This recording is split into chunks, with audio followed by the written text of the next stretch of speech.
method or the correct equipment or just by spending enough time. In that sense, every pixelated obstacle in sexy hiking is real. Oh. Sexy hiking. We're gonna make it. We're gonna make it. I would like to get to the terrace part. Really, I would.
Hello everybody, Kara, thank you for being here and getting first and getting your daily fruit snack. You got cherry, and now you have 63 fruit snacks. I don't know why it did it in reverse for you. And you've been first 2 times, that's amazing. I hope you enjoy your word clerk, and Lynette, thank you for being here and getting your daily fruit snack. You got tangerine, and now you have 23 fruit snacks. I hope you're doing well today.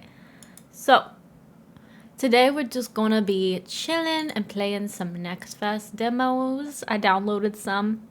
I don't know which one I want to start with. I don't know what time why do I still have that one here? I already finished that one. I'm going to uninstall. That's what I do when I finish them, is I uninstall them, so then they're like out of my demo folder. I still have the Luma Island demo, and I have been wanting to check that out for a while. Even though this was not part of Next Fest, and this was also a game that is already out. But I still kind of want to check it out. So I think maybe I'll start with Luma Island. Let me launch. Oh no. I think that I saw that the demo is still available. Oh, never mind. It isn't. We're not doing I lied. We're not doing that one. Okay, whatever. Uninstalling, so I don't have to worry about that. Let's see. Oh, let's do this of Sense and Soul. It is a LGBT dating sim visual novel thing, and it's it looks really cute. I want to check it out. So let's do that one. Let me get my gaming thing up. Game capture. It's not in full screen, and that bothers me. Can we get it to be in full screen? Full screen. Okay. Let's see if it'll automatically capture now that it's in full screen. Yeah, let's go. Okay, let me check the other settings. Music is a little quiet.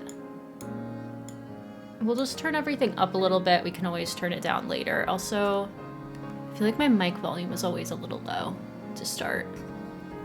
That looks better for my mic. Okay. Individual character voice volumes are relative to the volume for all characters. I don't know what that means. Audio captions. I like having captions. I don't need text to speech. VA notification. I don't think I need that. Mute all audio, no. Line spacing, dialogue font. We'll just go with default for most of this, except I like having a faster text speed. We'll see if that's too fast. If I'm gonna be skipping time, I want it to be quick.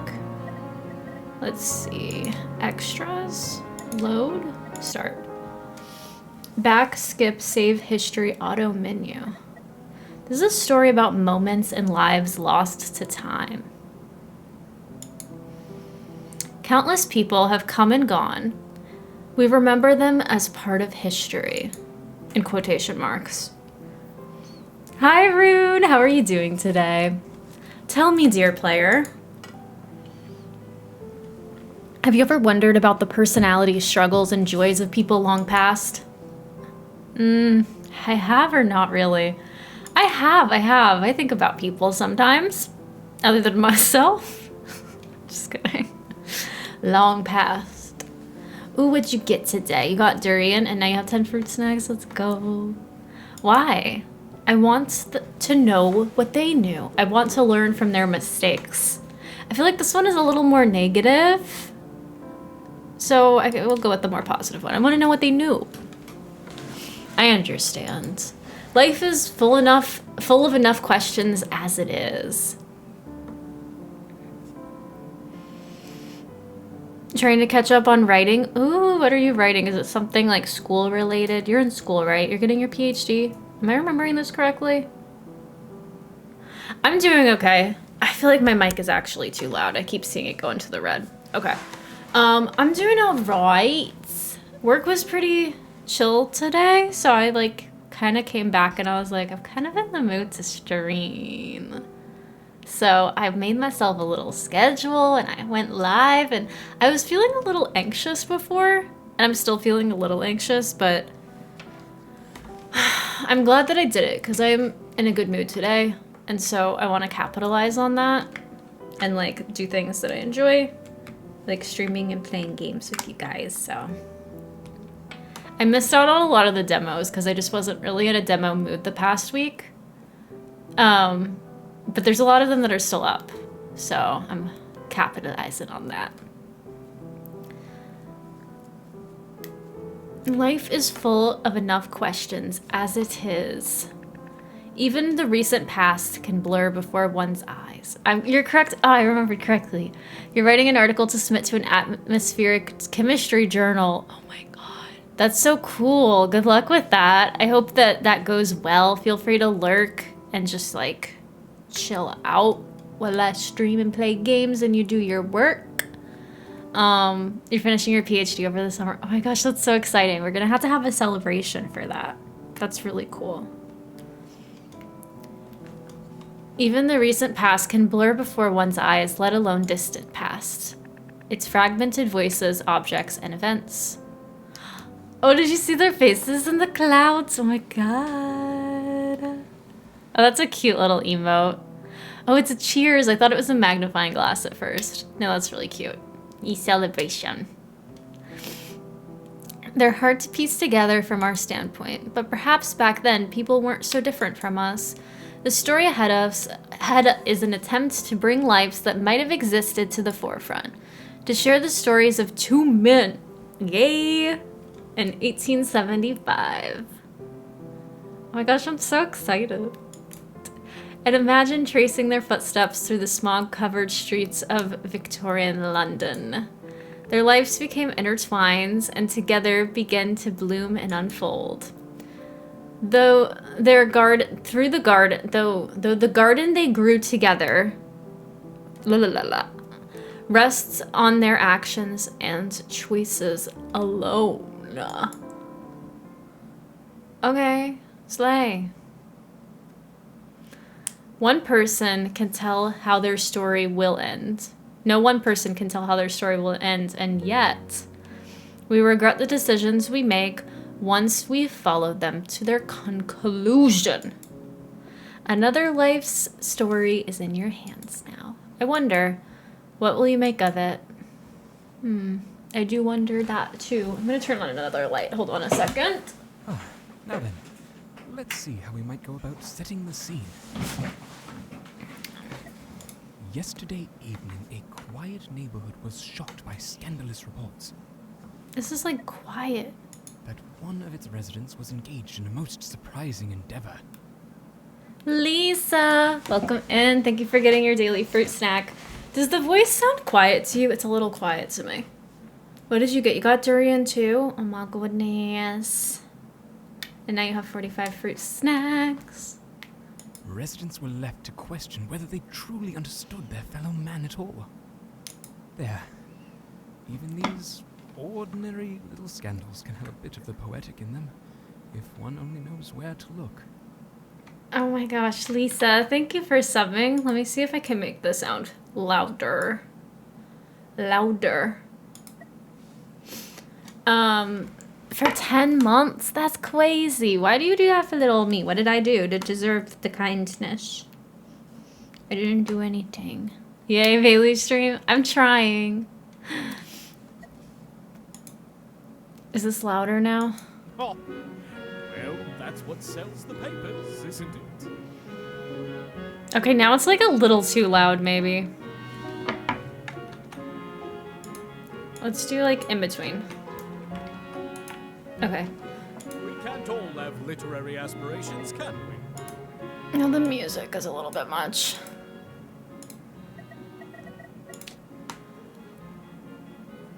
You're awesome? No.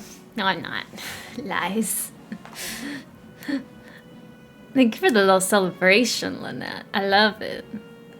We can't all have literary aspirations, can't we? Why not? No, not all of us can be Mr. Brooks. Many more of him, and this place would turn bohemian overnight.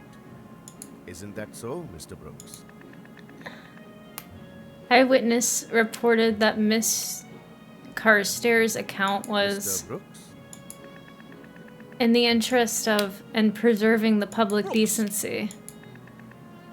We at the Daily Creed can only caution our readership insofar as... Really? Brooks lost in the page again, hey?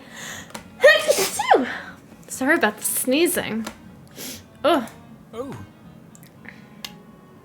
I'm sorry, gentlemen. Were you saying something? Oh, Thank you, Thrune. quite right. Well, I guess I'll be getting home. My wife will be wondering after me before long. I don't know what that means. Take care. Have a good evening, boys. Boys. And Mr. Brooks, try not to get so drawn in that you forget to go home yourself. God, workaholic over here. I love it. Don't worry about me. I'll be along shortly. I just wanted to finish this article and then...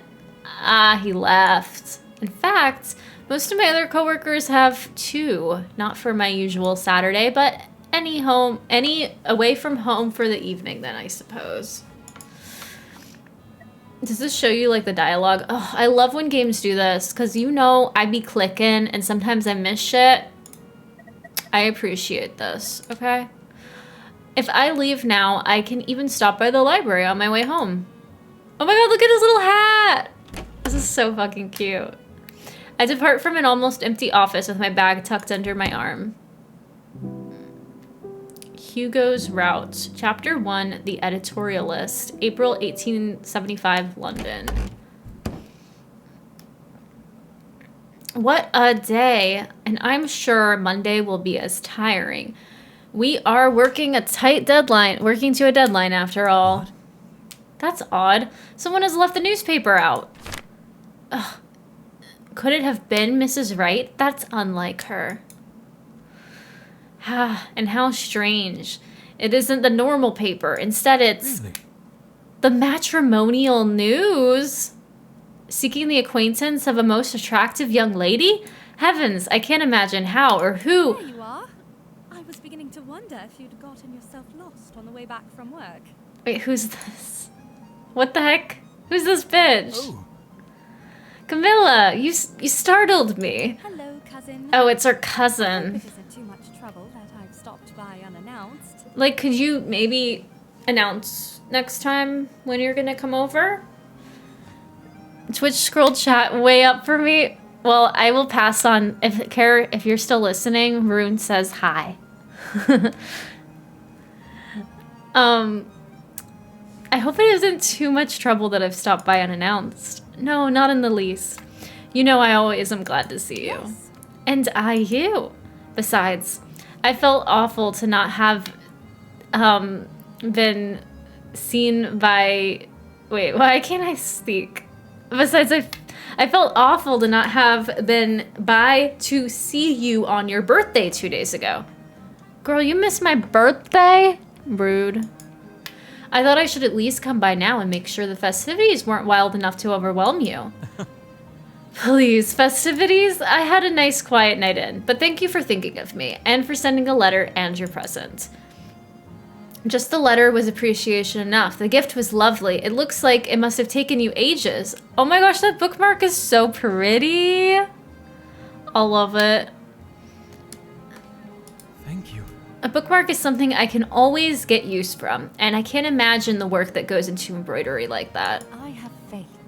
No, I'm sure most men will find it well beyond them. Ah, But I worry that you spend the day alone. Surely your colleagues at the Creed must have at least come by to wish you well. Oh, and I'm sure most of them haven't had the slightest idea that it was my birthday at all. Oh my gosh, Lisa, look, you have a little book next to your name. I don't know how long you've had that, but it looks so cute. And really, Carmilla, you know I don't mind. I liked the quiet. There's nothing I like better, in fact, than a peaceful night at home with my books to keep me company. Nerd. I mean, that's cute. Other than a visit from your favorite cousin, I'm sure. Of course. Oh, of course. If I had known you were coming, I would have rushed home after work instead of going to the library. I'm only teasing, Hugo. The whole family made peace with coming second to your reading long ago. But I suppose this is why I'm here, in part. Of course I wanted to wish you well, but as part of that, I wanted to come by and express a little gentle familial concern. Concern? Concern over what? Well, my dear Hugo, I can't imagine it's comfortable for you out here all alone. You really don't mean to be a lodger for the rest of your life. Well, I am comfortable here. Mrs. Wright is as good to me as any landlady can be, and the rent is very reasonable for this area. I only mean... You love your book? I'm glad you love it, Lisa. The little green bookmark, oh, it's so cute. I only mean, well... I suppose your mother nominated me, seeing as you and I were always closest to one another out of all of the cousins. Sorry at work, so I've been in the background. You're good, Karen. No sorries. No sorries are needed. We're all good here. Everyone is all good. Well, I suppose your mother nominated me seeing as you and your... Okay. To come and press you gently on the subject of marriage. How about no? Does she mean she wants to marry us? Because isn't, like, cousin marriage kind of a thing in this time period? I don't know how I feel about that. Everyone's working. I just got out of work a little early. Don't tell anybody, though. Unsupervised, so you're allowed to be a little bit of a gremlin. We love it. We love it. What? Look at the bead of sweat. The art in this game and the music and everything is so good. I'm kind of obsessed. Oh, don't act like it's such a ridiculous idea. You called off work today? I'm glad. Are you sick? I hope you're not sick, because that's like the only time you actually will call off. So now I'm worried that you're sick, Lisa. Oh no! I hope you feel better soon. You're just 3 years from turning 30, Hugo. So am I. Last time you should start to think of these. Am I supposed to be thinking of marriage? Shit. I didn't know that's what it meant when you're 3 years from turning 30. Oh, god damn. I'm in trouble. I'm in trouble, you guys. I need to be thinking about marriage. It's past time. I should have been thinking about it long ago. Oh, what am I ever going to do? And we all worry about you, you know. All alone out here, only going to work and back with no human contact. Just your books and letters. I feel like you can replace no human contact except your video games and Discord service. And that's me.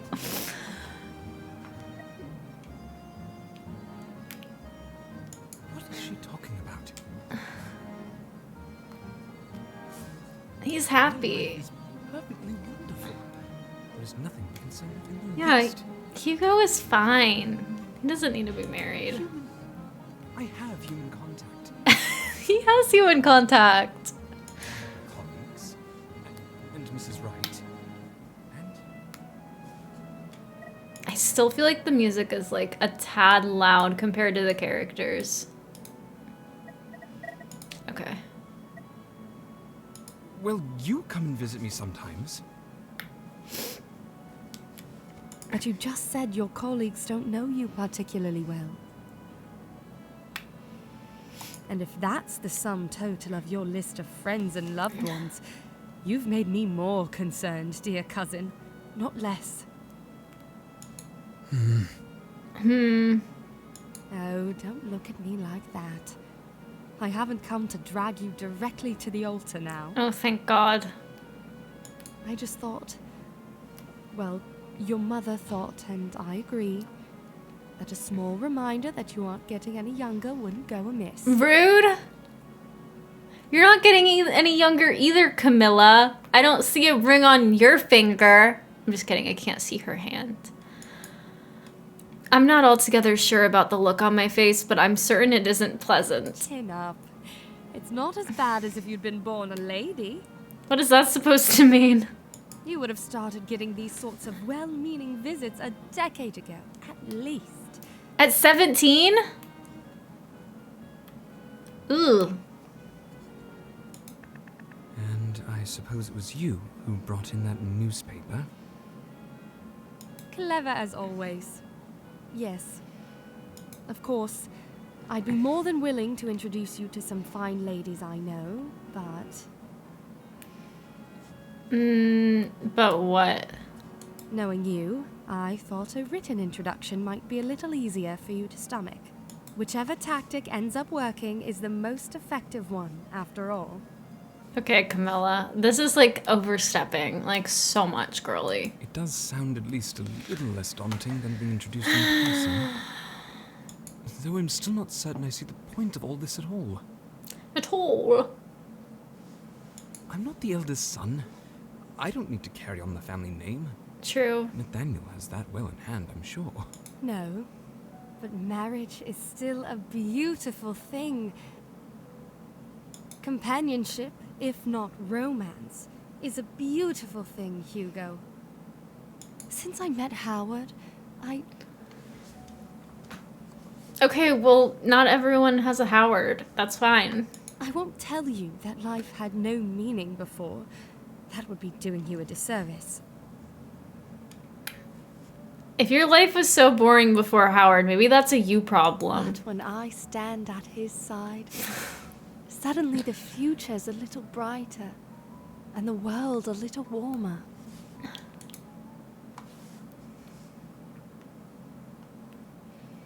Of course, I knew Camilla and her fiancé were very much in love. It's obvious to anyone who sees them.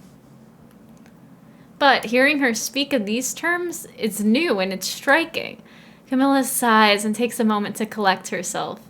This is his cousin. When she speaks again, her tone is a bit more level than before. Just promise me you'll at least give that paper a look. All right? Have a read over it, and see if you can't find even a single young lady in there who strikes your fancy. Your fancy. Well, only because it's you, Camilla. All right, I promise. This is supposed to be gay. When do we get to the gay?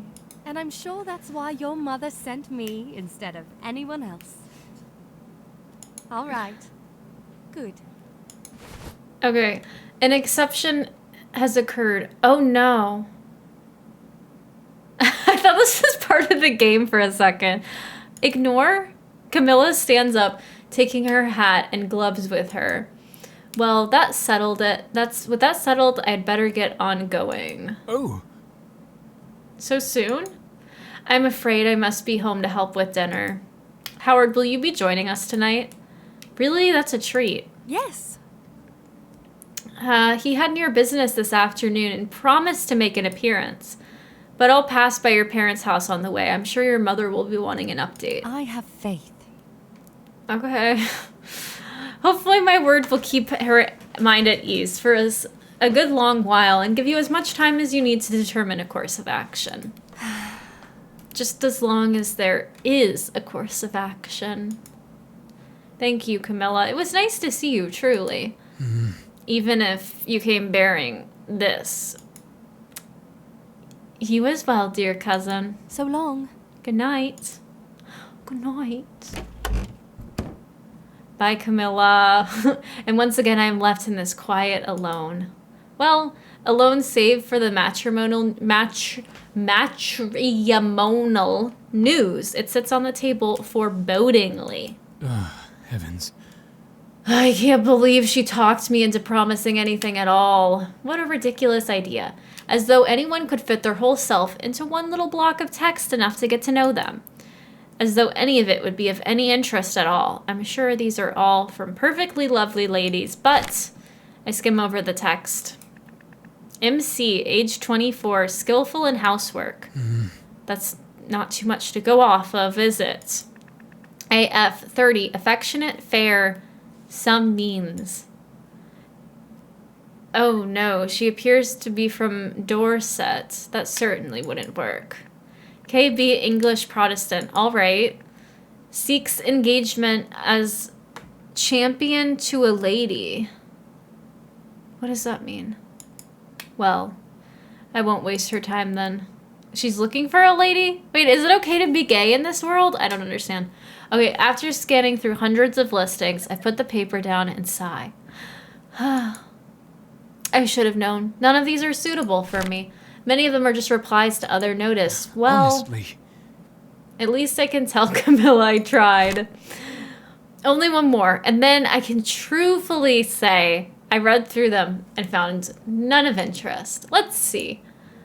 SC, age 25, of good appearance and position, seeks to open correspondence with a gentleman of an artistic nature and minds and manner akin to the advertiser's own. Ooh, that sounds gay. With a view to future happiness. Oh my god, this is our man. This is our man's. Editor has address. Well, I suppose poetry is among the highest forms of art, isn't it? I'd have to say, I truly didn't expect any of them to be quite so... I suppose it wouldn't hurt to respond, would it? Surely the lady won't write back, but then at least I can tell Camilla that I truly tried my best. Oh, it is not a lady. No one can fault me for that. I'll just write her one letter and that will be all I hear of it, I'm sure. Oh, goodness. But what if she were to write back? I don't suppose I can risk that. Camilla and Mother can fuss all they like, but I'm perfectly happy. And I haven't the time to find a wife. Not if I ever wish to be taken seriously as a writer. Well, whatever I decide, I suppose it can wait. For now, I'd find something to eat and try to get in a little writing before it gets too late. 2 days later... Okay. I stand by the door with my letter to Miss S.C. in hand. I've read it over so many times the past day that the words no longer feel real.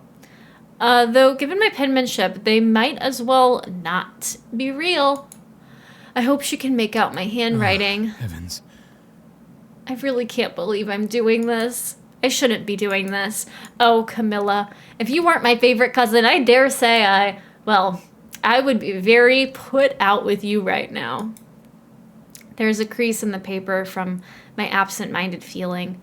I smooth it down with a sigh and slip it back into the envelope. Goodness. Well, no use wasting any more time dithering. I'll put it in the Morning Post, and that will be the last I hear of it, I'm sure. After all, I'm certain that no sensible young lady would write back to me. Oh, Goodness, that's the time. I had better be on my way. I do still have that article to finish. Oh, look at him putting on his cute little hat. Cute. How are we feeling today? Mr. Bentley. Results, no excuses count. Okay. Morning, Mr. Brooks. You went home the other night after all, eh? good day. Yes, good morning, Mr. Bentley. Oh, Are you sure it is a good morning, though? You're looking a bit peaky there. What does that mean? Of course. Of course I am. I'm perfectly fine, yes. Thank you for your concern, but if you'll excuse me... Goodness, do I really look that poorly? Pull yourself together, Hugo. There's only one letter, and it's out of your hands now. Brooks! Oh, dear. Did you finish that article on the Carstairs business? Yes, Mr. Colston. Yes, that is, I have it for you in just a moment. I only had a few final This thoughts. isn't the Oxford Press, Brooks. It just has to sell papers, not win any blasted awards. Give it to me now. I'll buddy it 5 minutes ago. I can't do 5 minutes ago, sir. Yes, sir, of course. He's in a bit of a temper. I must not be the only one running up against the deadline for the upcoming edition. I better get to it. Mr. Colliston may not always be the easiest to get along with, but he does provide a wonderful distraction from thoughts of Miss S.C. The time, I'm afraid, gets away from me. By the way, Mr. Brooks, there's mail for you. Time for the afternoon post already? What? For me? Did they write back this quickly? What the heck? Oh. Oh, Huh? no. No. I'm sorry, nothing. I mean, thank you. I just, thanks. She wrote back. More than that, even. She wrote back right away. Oh, it's just a note from Camilla. Oh, goodness, what's come over me? Of course it couldn't have been the woman from the advertisement. I gave her my home address for return, not my workplace. The whole affair has gotten me more twisted up than I'd like to admit, it seems. It's odd, I'm relieved, of course, but at the same time, I'm just the tiniest bit disappointed. ah, See, Mr. Brooks, it was only a letter after all. Oh. What? You were looking at it as though it would bite you or hand off. haha. One would think you've never seen paper before. What? Yes. I beg your pardon. Or, well, if you excuse me, I'm afraid I really must be getting back to work, and... I know. Castleton will have our heads if we miss the cutoff time for printing. I suppose Camilla might have been right about one thing. It's possible I could stand to get to know my coworkers a little better. Thinking I'm afraid of a letter. Honestly. With Mr. Hammond back to his own work, I can actually read Camilla's note. Dearest Hugo, let this letter serve as a bit of an encouragement to you. I've been thinking of you since Saturday evening. It's never easy to step outside of one's familiar social setting, and I know it is particularly hard for you. I wanted to be sure you knew that difficulty was recognized. Your mother is terribly pleased with you, I think. Is that good? She was most relieved to hear that I had convinced you to try and reach out. You must know that both of us think the world of you. We only want to see you happy. Now, with that affectionate nonsense out of the way, I will let you return to your work. Far be it from me to distract you for long. Yours, as ever, Camilla Brooks. It's always good to hear from her. And I do know that she means well. Of course, I know that. Whether or not there's a letter waiting at home from my mystery advert girl today or tomorrow or ever, that won't change. That's all good and well, and it's easy to say it, but I prefer not to feel so anxious about the whole thing. I suppose there's no sense in worrying about it, but it doesn't make it any easier not to worry. Tick-tock, tick-tock. Brooks, have you finished your damned edits, man? Mr. Castleton's prompting, on the other hand, helps more than it probably ought to. If I'm writing, I can't be worrying, can I? Of course. Very nearly, Mr. Castleton. If you'll just give me a few moments. The rest of the afternoon passes without too much fuss. Focusing on my work truly does make it easier to forget my worries, at least for the time being. And Mr. Castleton certainly doesn't complain. I worry that one of these days he'll combust while yelling at someone about a deadline, but not today, and not because of me. I get my final article edits in, and then I walk. I get my final articles into him in more or less time, and then I'm on my way home before I know it. Really, I suppose I should have been making an awful fuss over nothing. What a preposterous thing to be upset about. I'm sure I gave some poor girl a good laugh, that's all. Besides which, it is only one letter. I'm under no obligation to do anything more. And furthermore, so really, there isn't any cause for dismay. I'm sure that everything will be... There's a letter on the table! Oh no! Eden! Paradise Soup, welcome in. What did you get? You got a green apple, and now you have 32 fruit snacks. How are you doing today? Bold! Bold! Bold! Bold! Yes! Balls. Oh my gosh, I love it. You're doing great. Oh, that's so good to hear. I'm so glad. We're just playing some demos today. Oh, I forgot to switch the game. Right now we're playing Of Sense and Soul. And it's really cute, like, gay visual novel dating sim.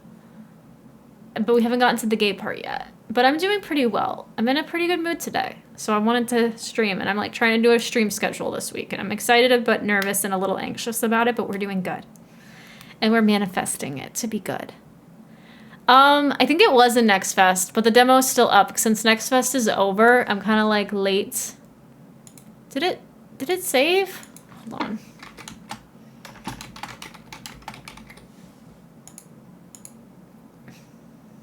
Okay, I think it's saved now. So yeah, it was like part of Next Fest, but now we just trying our best. Oh, moving. Oh my god, that's so much. It's going amazing. Genuinely so much happier that I've moved. Oh, that's so good to hear, Eden. I'm really happy that you're doing better now. There's a letter on the table right on top of the Evening Times. It must have just come in the post. Perhaps I could just ignore it. No. No, no, no, no, no. I'm being ridiculous. I'm trying to get this paper finished. Yeah. I'm being preposterous. I'm being... I just better open the blasted thing. Mr. Brooks. Oh goodness, here it goes. I was delighted to receive your response to my advertisement. You'll forgive me for saying so, I'm sure, but I found your letter positively charming. I should very much like to have the opportunity to meet you, so we might get to know one another beyond the page. Perhaps we could meet for lunch at a favorite establishment of mine this coming Sunday. It's on Bishopgate Street, and it serves a fine cup of tea or coffee, if it is your preference. Please let me know what this plan suits, and I shall eagerly await your reply. Yours, hopefully, S. Tharkman? I don't know what that says. We'll just say S for now. You got this. Oh my god, all the emotes are so cute. You guys are so cute. You're so cute. Heavens, I feel like I need to sit down. Well, she doesn't want to meet until Sunday at least. That's nearly a week. So I've got time to decide, yes. But I've got time to think about it logically and reasonably. And I suppose I don't know what's stopping me. Miss Charkman seems perfectly lovely. Why, she said she thought I was charming. Me, of all people. I don't remember the last time anyone said something like that about me. I'm not sure anyone ever has, in fact. It wouldn't be so terrible just to go to lunch, would it? Why on earth am I so afraid of? I'll write her after dinner and put it in the morning post. Maybe the afternoon post? I'm not sure. I shouldn't look... I'm not sure I should look too eager. I'll write her all the same, and that will be that. Camilla is going to be shocked when I tell her. I might have to stop in person just to see the look on her face. But perhaps dinner first. It wouldn't do to write on an empty stomach after all. And it's not that I'm avoiding the matter. I'm just taking time to consider it properly. Still, there's only so long I can delay. After a hearty meal, I return to my room and sit down to a fresh page with a pen in hand. All right, I better get writing this letter now, or I'm never going to. Now, what to write? Yes. In her reply, she said I was charming. We never got to read his original letter, though. I'm a little disappointed in that. I don't know that I've ever been charming before. It might be a little difficult to do it on purpose. I suppose we'll see. Oh, wait, do we get to write now? Oh my god, I'll start by writing. Okay. To the most lovely and charming Miss Charkman. Nothing could have possibly made me happier than receiving your response. Or Miss Charkman, ... Or dear Miss Charkman, I was delighted to receive your reply. Isn't this cute? I don't think it's a lady. I think he just made that an assumption. And it's actually a guy that we're writing, I think. We'll go with the really flowery one. I'm realizing that might be a bit too coarse for this application. I hope she can tell that I meant it to be Miss and not a tangled ball of stream. Oh, well, any road. Wait, what did he say? Okay, so he accidentally wrote Miss like really sloppily. Coincidence? No. Well, any road, there's not much I can do about it, but gotta keep going. Okay. Miss Carly, thank you for getting your daily fruit snack. Oh, I don't know why I called you Miss Carly. I think I was thinking the game. Princess Carly. Gotta give you your proper title. You got the strawberry fruit snack, and now you have 16 fruit snacks. I hope you're doing well today. Okay, let's see. What do we want to write next? I look forward to meeting you as soon as can. Well, there's a typo here.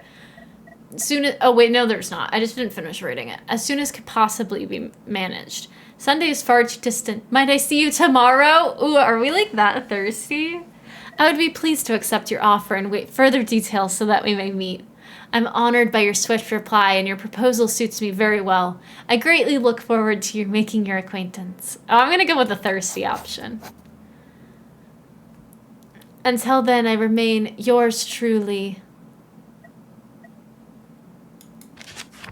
Hugo Brooks. If that doesn't charm her, I don't know what will. Though it does feel a bit Dickinsonian. Heavens. And I've certainly spent enough of my evening dithering over our correspondence. I can worry about this again when it's closer to Sunday, I'm sure. But we ask to meet tomorrow. I would like to save my game, yes. No, I just want to normally save it, I guess. Chapter 2, The Actor. May 1875. The Opal. Seamus's route. Who's Seamus? Who's Seamus?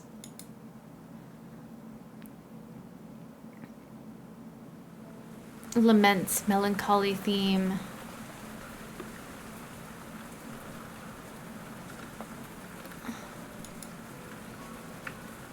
Mind if I join you, Seamus? Oh my god, this is the guy that's been writing Hugo. Ooh. James takes my mumbling as a sen and sits in the armchair across from mine. My. The chairs here in the corner of the lounge really are quite plush. I should sit here more often. Might miss out on some stories from the others, but my rear will be happier for it. I did not need to know about your rear, James.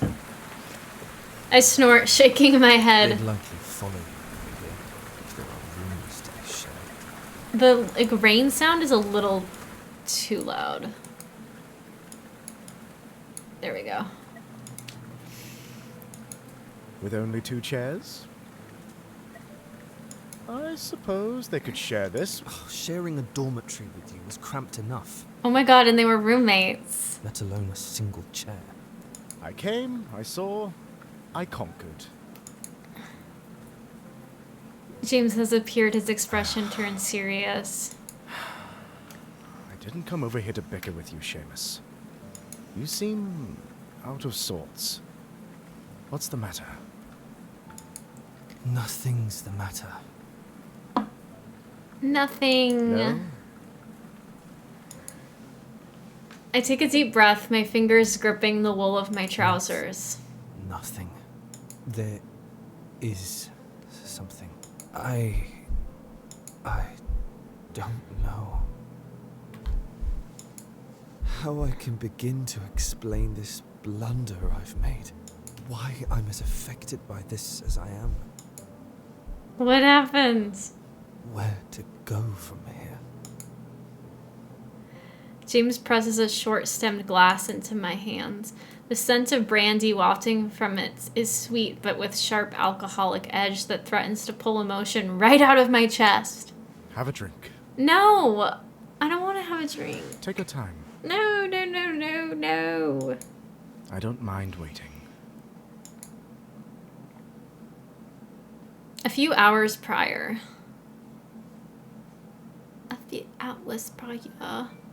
The morning of the day I am set to meet Mr. Brooks dawns bright and sunny. Well, bright and sunny by London standards. It is admittedly nothing compared to the countryside. But I quite prefer the comforting press of the buildings and even the familiar fog of the burning coal. The house is fairly quiet in the mornings, truth be told, it is fairly quiet all the time. Though the decor might suggest otherwise.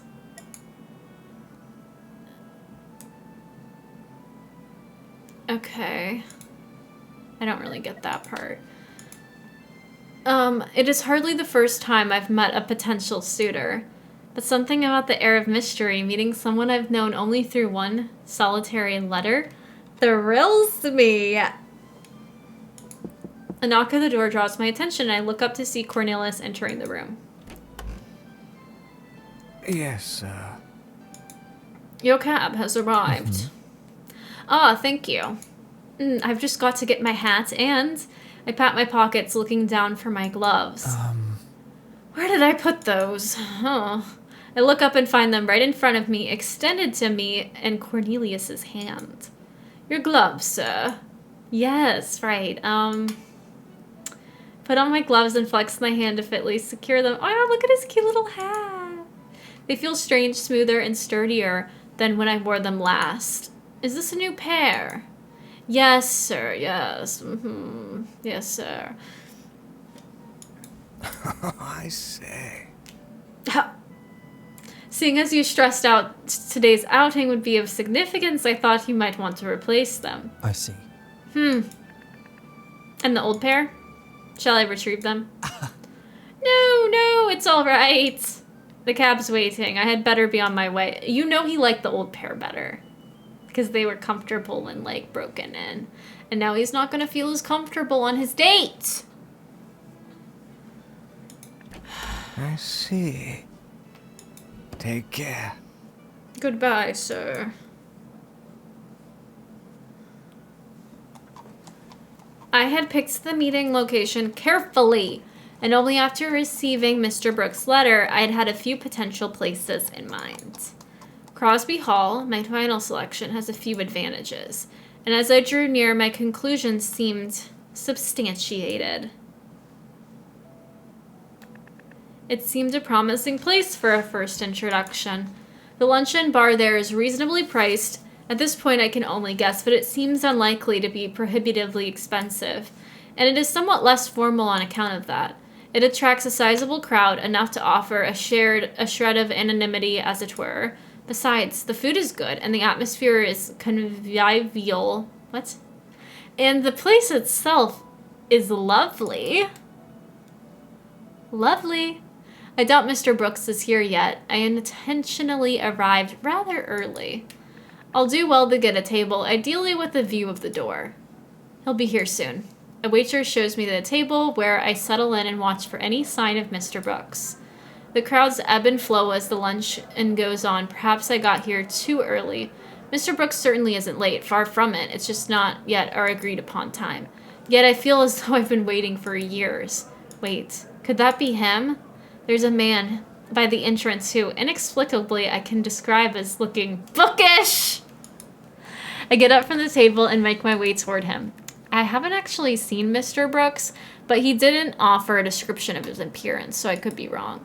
But I very much doubt that I am. He's facing away, but he's looking around as though confused or searching for someone. And he's alone. It must be him. It must.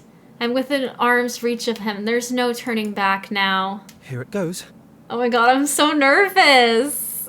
Pardon me, but are you Mr. Brooks? Oh. Why, yes, I am. And you are? He turns and I finally see the face of my mysterious respondent. Oh my god. Oh, I clicked a little too quickly. Perhaps Crosby Hall was the wrong place for this after all. Oh no, why was it wrong? In the afternoon light stemming from the tall cathedral windows, there is an oddly ethereal glow to his figure. His eyes take my breath away! That's so gay. Even behind his spectacles, they look like sunlight on the moors. Vast and verdant. Contained in just that gaze. I'm sorry. I'm afraid I apologize if I startled you. I apologize. I just had to be sure I had found you. Yeah. I beg your pardon. I'm sorry, I don't suppose you are Mr. Charkham? Oh, I've rushed past that, haven't I? Yes, I am. It's so wonderful to meet you properly. You're just as I imagined you look from your letters. Of course. Ah, yes, indeed. Good afternoon. Oh, look at how cute he is. I shake his hand, which is, despite its size, cool to the touch. I've managed to secure us a table. Shall we talk there? After you, sir. Oh my god, he's like giving him a chance. I love it. As I move through the restaurant, I'm keenly aware of being watched by Mr. Brooks, who follows close behind me. Am I to his expectations? No, he thought you were a lady. I may not look the type to put a personal advert, but I suppose he doesn't look the type to respond to one. Still, expectations or not, he wanted to see me. He came for the express purpose of doing so. What have I to fear? Upon reaching our table, I pull out a chair for Mr. Brooks, and he sits with a polite nod of the head. Much appreciated. Thank you for agreeing to meet with me, Mr. Brooks. I don't doubt you are a busy man. Well, I don't work terribly far from here. It was no trouble at all. I don't believe it. Really, what a coincidence. May I ask whereabouts? Oh, just on Fleet Street. Oh, really not that far by bus. My usual haunts are more toward the end of the Strand. Mm-hmm. Perhaps we could meet in the middle. Of course. Wait, I missed something. On future occasions? Oh my god, he said yes indeed! So there's gonna be future occasions. I can see his rising nervousness is shown in the tenseness of his shoulders and the tightness of his smile.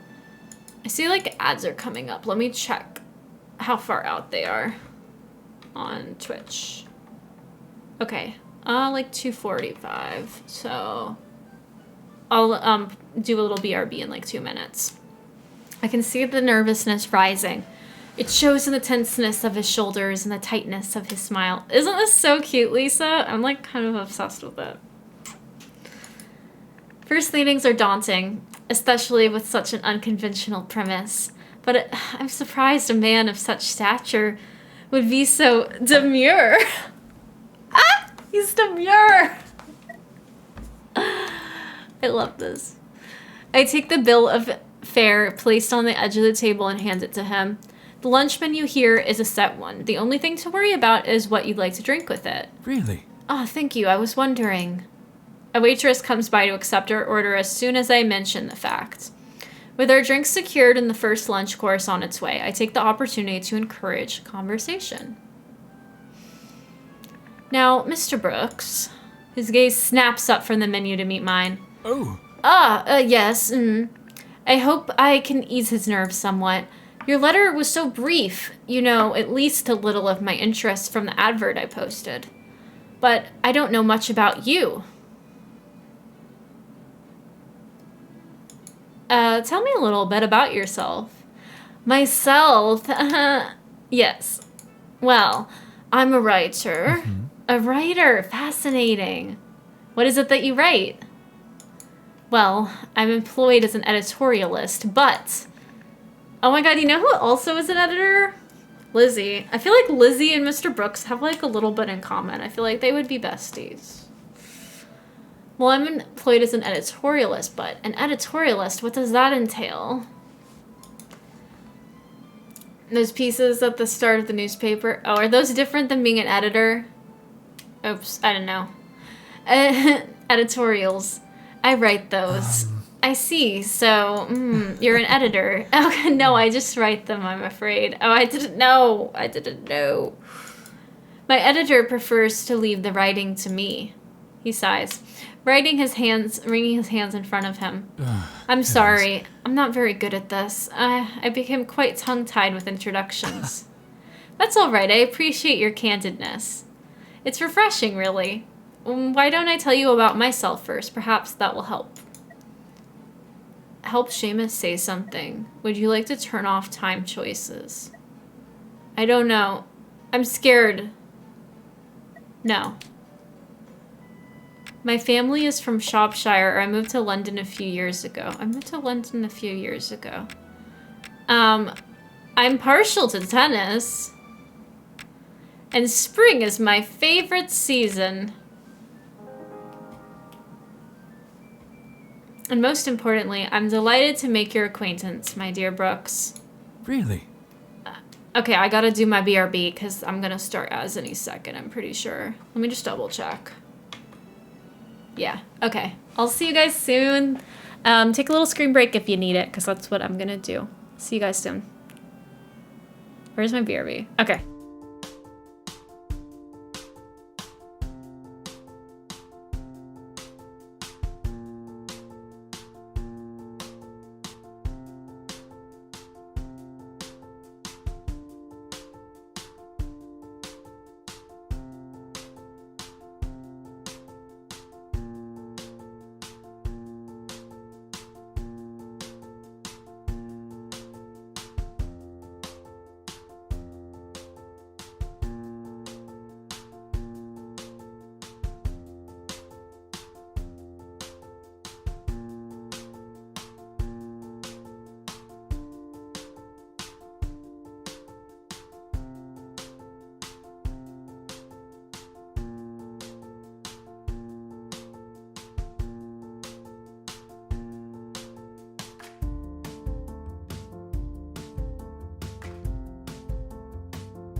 Oh my god, I'm back. And we back. And we back. Did I miss one of the words? I see, how interesting. Okay. That was a terribly quick few facts about me, but I'm sure we'll come to learn more about one another with time. Of course. Oh, yes, of course. Yes. Our food arrives in good time just as we reached a lull in conversation. We had both grown quiet. There's been a tension lingering between us, but it could just be my own fretting. There's tension? What kind of tension? Mr. CHUKM. Yes, Mr. Brooks? I fear I must be honest with you about something. Be honest. A tightness builds in my chest. Please, go on. You see, that is to say... No. Heavens. I'm sorry, Mr. CHUKM. No. You see, I made an error in reading your advert. Oopsies. This is so embarrassing. I had thought that this was... Mr. Brooks blanks fill in my mind. You thought I was a woman. Oh my god, scandalous. I'm afraid so, yes. I stare at him in bewilderment. How could this happen to me? Then why... Questions race through my mind, but what comes out is... a lot of ellipses and stammering. I see. I see. Well, these things happen. I'll waste no more of your time then, Mr. Brooks. Oh no! Look at him, he's upset, he's spaghetti. I rise from my seat, folding my napkin next to the untouched cutlery Mr. CHUKM. that in front of me. My face grows hot with emotion, embarrassment, guilt, shame, whatever it is. I want nothing more than for this feeling to go away and to leave this place. I reach for my hat and gloves as stiffly as an automation and bid Mr. Brooks goodbye. No, don't say goodbye! Don't say goodbye. He was still, like, into you. He was still into you. Terribly sorry for the mix-up. Please, stay and enjoy. I'll take care of the check. Oh, no. Mr. CHUKM, wait, please. Mr. Brooks' outburst is the loudest he's been all afternoon, and the surprise of it stops me in my tracks. Several nearby patrons turn at the sound. Mr. Brooks seems to have surprised himself. After a moment, he blushes, lowering his voice as well as his gaze. Oh my goodness. I apologize for my misunderstanding. Don't apologize, just kiss him. Please, if there's anything I can do to remedy it, tell me what it is and I will do my best. Just give me a little snooch. He's apologizing to me. It's almost worse than if he'd shouted me down or fled. No, it's because he's into you. I search Mr. Brooks' gaze for a moment. His emotion certainly seems genuine. Make it up to us with those lips. Nonetheless, I take a deep breath and straighten before responding. Mr. Brooks, there isn't anything to remedy. It's so awkward. As I said, these things happen. Oh, these things happen. You needn't concern yourself with the matter any further. But I would like to concern myself with it. He would like to concern himself with the matter. Oh my god. Seamus, you can't just be running away. He's like so quick to run away, but like, give Mr. Brooks a chance.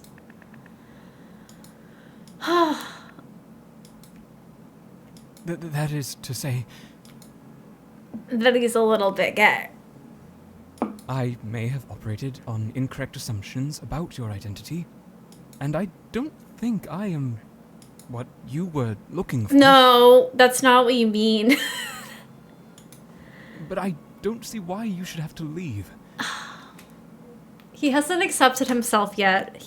Everyone comes out in their own time. I don't see why we can't continue to become acquainted.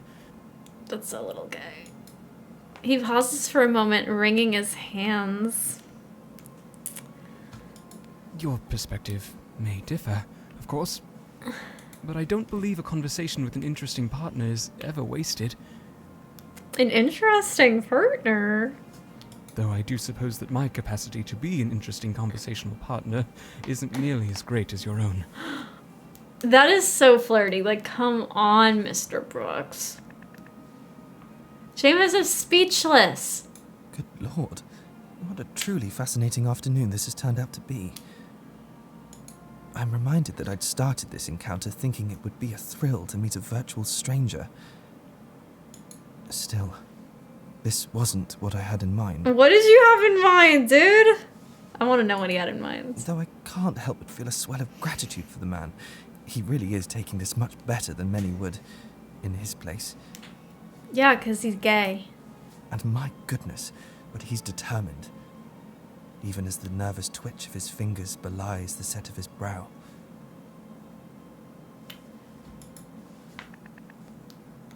Oh, damn it all. On the contrary, Mr. Brooks, I believe your claim is very strong indeed. Then...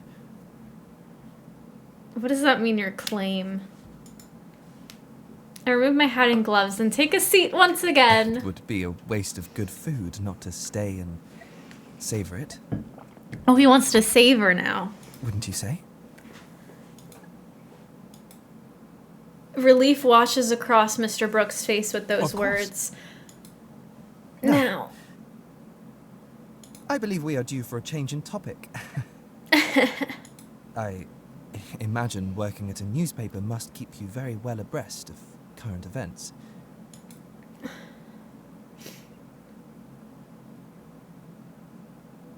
So that's what happens. An abridgment of it, yes.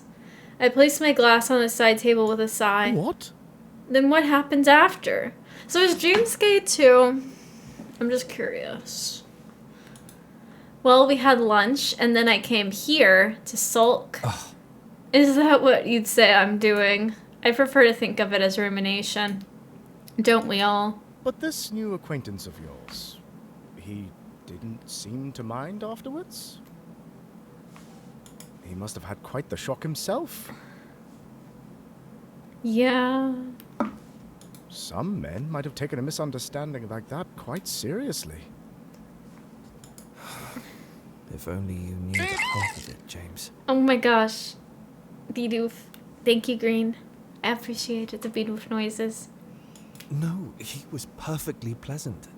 Very willing, eager even, for me to stay. Thank you for getting your daily fruit snack. You got Cara Carnaval, and now you have 62 fruit snacks. You're 67% spassi-brained, 78% sleepy. What else do we got? 81% of a forager. What else? What else? Hit me with more. 72% feeling like trash. That's kind of... And a bit. Oh my gosh, thank you for the yay, yay, yay. I love it. No, he was perfectly pleasant, very willing, eager even, for me to stay. Then, what's the issue? What's the issue? And the emotes. Let's go. Yeah. What? It went fine in the end, didn't it? No one's feelings were hurt, at least not after clarifications were made. I suppose. I admit I may be blowing all this out of proportion. Seamus is a little bit of a drama queen, but, you know, so am I, so. Don't be too hard on yourself. Bearing in mind what happened with Miss Hawthorne. What happened with Glad Miss you're seeking Hawthorne? romance at all. Is he bi? What happened to Miss Hawthorne? There will be other opportunities. I don't need to be reminded of Miss Hawthorne now, James. Oh god, he's upset about Miss Hawthorne. I don't know what happened with her. Maybe not everything ought to be traced back to my failed engagement. Oh my god, he was engaged to a woman. And did the engagement get called off because he gay? Or because of other reasons? I need the tea. Damn it. He knows I still hate to think of that. He must know. I take a deep breath to calm myself. It's been 2 years now, and I'd appreciate if you didn't bring it up. I can't very well move on when I'm constantly being reminded of it. Constantly. James stares at me for a moment, ready to retort. He purses his lips instead, collecting I himself. won't mention it again. Thank you. Thank you. It's just... My head falling back onto my chair. I feel terrible that he felt terrible about this whole misunderstanding. That's very empathetic of you, but you gotta let other people deal with their emotions, my dude. It was my advert, after all. Okay, well, I could have been a bit clearer. a bit clearer. No matter how straightforward one is on paper, there are some things words alone cannot express. Isn't that why you arranged to dine with this new acquaintance today? True. Perhaps the next edition of the Matrimonial News will turn up with other interested parties. Perhaps. We are interrupted by the sound of hasty footsteps as fellow club member Mr. Evans approaches us. Seamus! James! I barely noticed you were here, off to the side like that. Hello.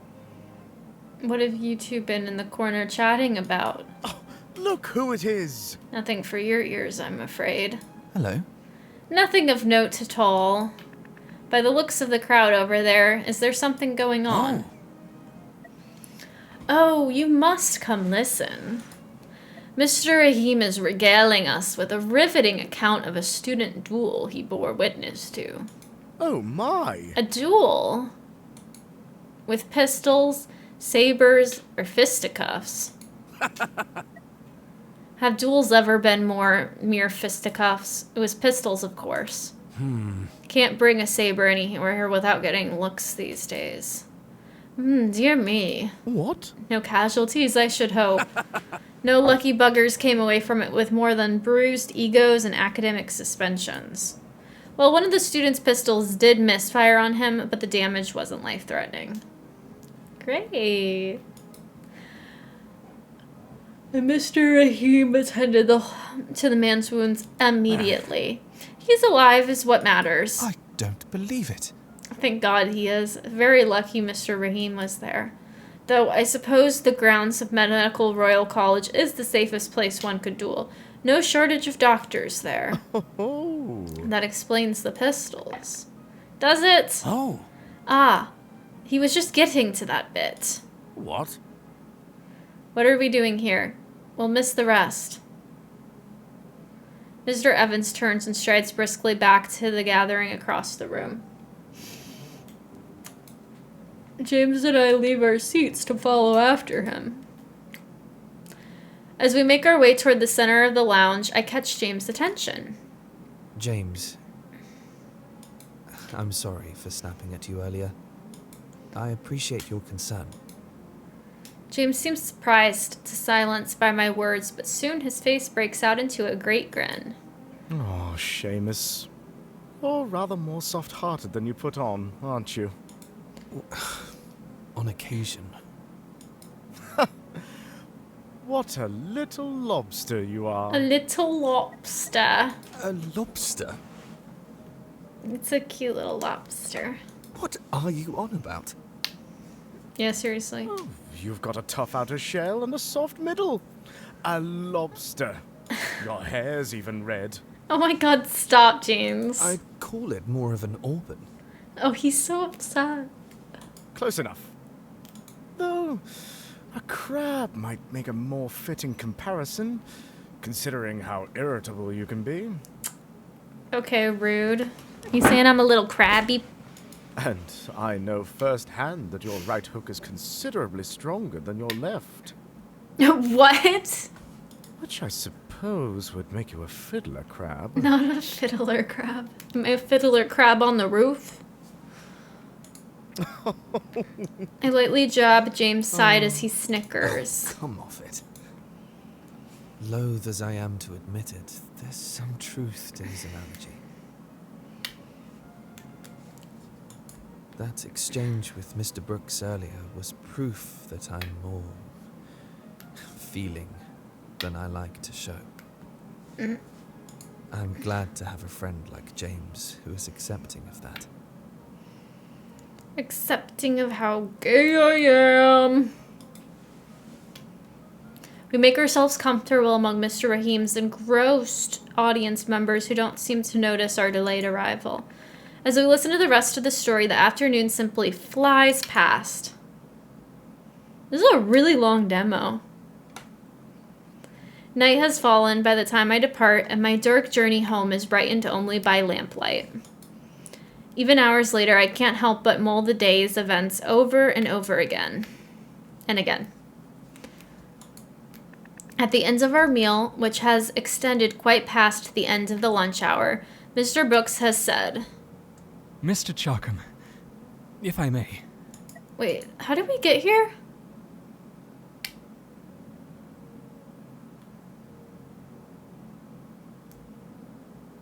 Oh, okay. We're like flashing back to the dinner. I have very much enjoyed our afternoon. Like in a gay way, though? To be candid, this experience is rather new for me on all fronts. Ooh. Okay. I'm afraid my social sphere is rather lacking. Oh. Okay. But even if it weren't, I'm certain I'd feel just as I do now. Yeah? That is to say, at your convenience, I would very much like to continue our conversation on another day. Okay. And I accept it against my better judgment. Oh my god. Mr. Brooks is a man who seems to be far more comfortable with letters on a page than being faced with another person. For him to discover the truth of my advert, still wish to dine with me, and then invite further companionship despite having every opportunity to leave this in the past? He wasn't at all as I expected, in the most curious of ways. He'll never return my interest, for one. You don't know that! You don't know that! This passing fancy will never bear fruit, even if he's within reach. Ugh, the gay longing. Don't we know it? And yet, I'm simply left with the desire. The desire to know him. That's gonna be the end, isn't it? I want to play more. I want to keep playing.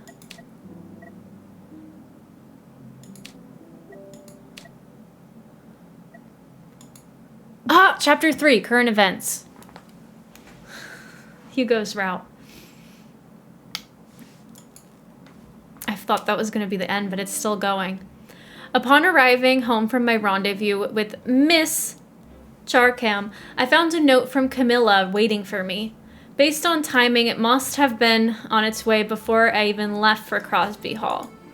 I need a bit of time to think before I was ready to discuss the event with anyone else. However, Camilla and I have been confident since before we left our respective nurseries, but of course she would be expecting a tale of romantic beginnings. That had been the whole point of the endeavor, after all. What I had to share with her instead, I was worried it would disappoint her. And deep in my heart, there was something else I was feeling too. Gay longing? The oddest sensation. Like, I wanted to keep my meeting with Mr. Charkham a secret all to myself. Okay. Quite a silly feeling. Camilla will no doubt be thrilled to know I've made a friend outside of work. She doesn't exactly think the best of my coworkers. But all the same, the part of me that seems to want to keep that afternoon and Mr. Chalkham all to my own. Ooh. Hugo. So, Goodness. Camilla, really, I promise it wasn't as interesting as you seem to be thinking. Well, that might not be entirely true. Come, you're holding out on me. Out with it. I'm sure no matter how badly you embarrassed yourself, she found you perfectly charming. Women don't mind a man who's a little awkward, you know. Should I be offended by that? Well, you see... it's only that, I'm afraid. Oh dear. Come on. I won't make fun of you. Well, I'm sure you're aware that it is not only women who put out adverts in the publications such as the Matrimonial News. Yes. Well, of course. Sometimes a man may be looking for, I see. Yes, well, I imagine my surprise to find that I had very much misinterpreted Mr. Charkham's advertisements. Oh. Hugo. Wonderful. But once we moved past the misunderstanding, it was a lovely afternoon all the same. Really? Really, it was. It may not have been as I hoped, but I'm certainly not dissatisfied to have come away with it with a social encounter. Certainly I was embarrassed, but you tried to make the best of it, of course. Well, candidly, this isn't what I was hoping to hear you say. But all the same, I'm glad if you are. I am glad. We had a very interesting conversation. And Mr. Chakram had invited me to join at his club in the future. Besides, Hugo, nowadays we call those situations a social encounter. Besides, it seems I may have had time for too much socializing the coming days. What do you mean? Yes. Well, I suppose we shall see, but I received the most fascinating assignment at the Creed.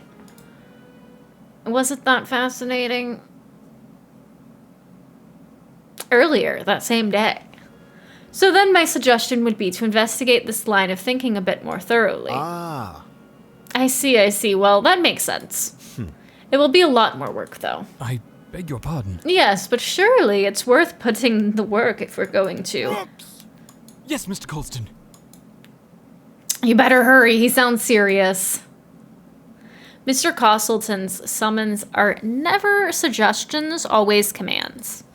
I quickly make my way to his desk. Good day.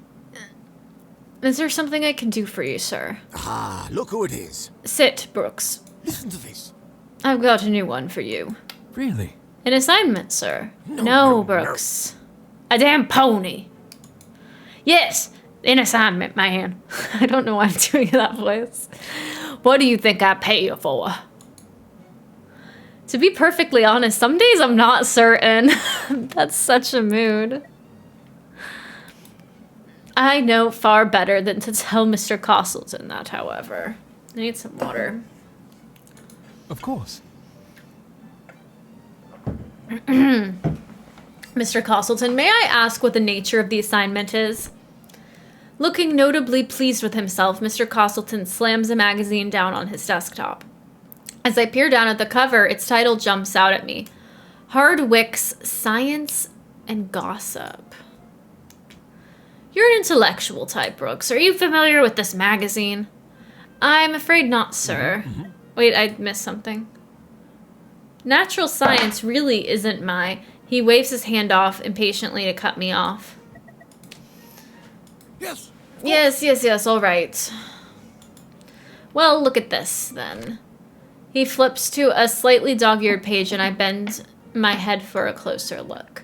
It's open to the Notes and Queries section, containing a series of correspondences from readers of the magazine. And as I look, Mr. Castleton taps his fingers over one entry in particular. A gentleman's pheasant hunt. Commonly regarded as an excellent game bird, locally extinct for 2 centuries. Displaced and reintroduced. You don't need to read me the whole damn article, Brooks. The important thing is the author. Look. He draws his finger to the name of the author at the end of the note. E. Lewis, ALS. And I gasp in sudden recognition. Oh. I recognize that name. Dr. Lewis. Dr. Everett Lewis.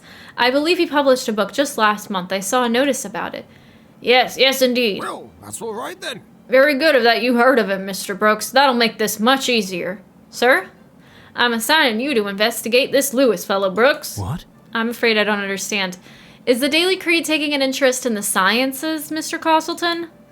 He laughs so loudly that I feel a slight spray of spittle against my cheek. Don't be ridiculous, man. That academic drivel hardly sells papers. But this Lewis, he's a troublemaker, Brooks. Stirring up new ideas, that's the story. He writes into the science gossip almost daily, or that's what it looks like to me. Always going on about something, raising a fuss about birds. Listen to this. According to him, birds ought not to be treated like the vermin they are. Really? Can you imagine what would happen if we let birds run amok, running our harvest and stealing our seed? And instead, suppressing their populations, we protect them and let them pick our hedges and gardens bare. He's a controversial figure, I'm told. And well, oh wait, I was doing the wrong accent. He's a controversial figure, I'm told. And well, Mr. Brooks, science may not sell papers, but you know what does? Ah, yes. How could I ever forget one of Mr. Castleton's most important teachings? Controversy, sir. Yes, of course. That's right. Controversy. I want you to find all that you can about this fellow, and in particular, Brooks, Oh, dear. I want you to find out what he's hiding. What does this fellow have against tradition, against scientific advancement? Unbelievable. Is he pocketing of some shadowy group? Is he pushing some radical agenda? Is this socialist philosophy at work? Is this vegetarianism? Whatever it is, he's hiding it. All men are hiding something, Brooks, and this one's no different. Oh, God. And if we can uncover what it is, well, we have a moral duty to inform the public. Goodness. Oh, of course. Mr. Castleton picks up the magazine up and thrusts it toward me with a gleam in his eye. We'll make a bestseller out of you, Brooks. Oh, Lord. Lordy, lordy. Oh, my. My goodness. I had no idea science was so exciting. Yes. To tell you the truth, I'm not entirely certain that it is. Following my conversation with him, I don't know if Mr. Castleton's right about birds. I don't know if I'm the right person for this assignment. I'm not sure if I really want so much of the excitement. I don't think he's right about birds. He seems to feel very strongly about them, even for him. I don't know where the story will lead me, or if it even is a story at all. But I must admit, I'm very excited to have the chance to speak to Dr. Lewis. I read more into the notes of Science and Gossip, and I intend to read his book as well.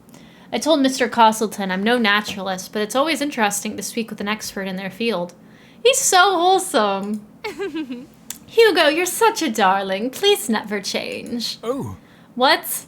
How lovely. You're so passionate, even though you and I both know you'd much rather be indoors than out bird watching. Yes.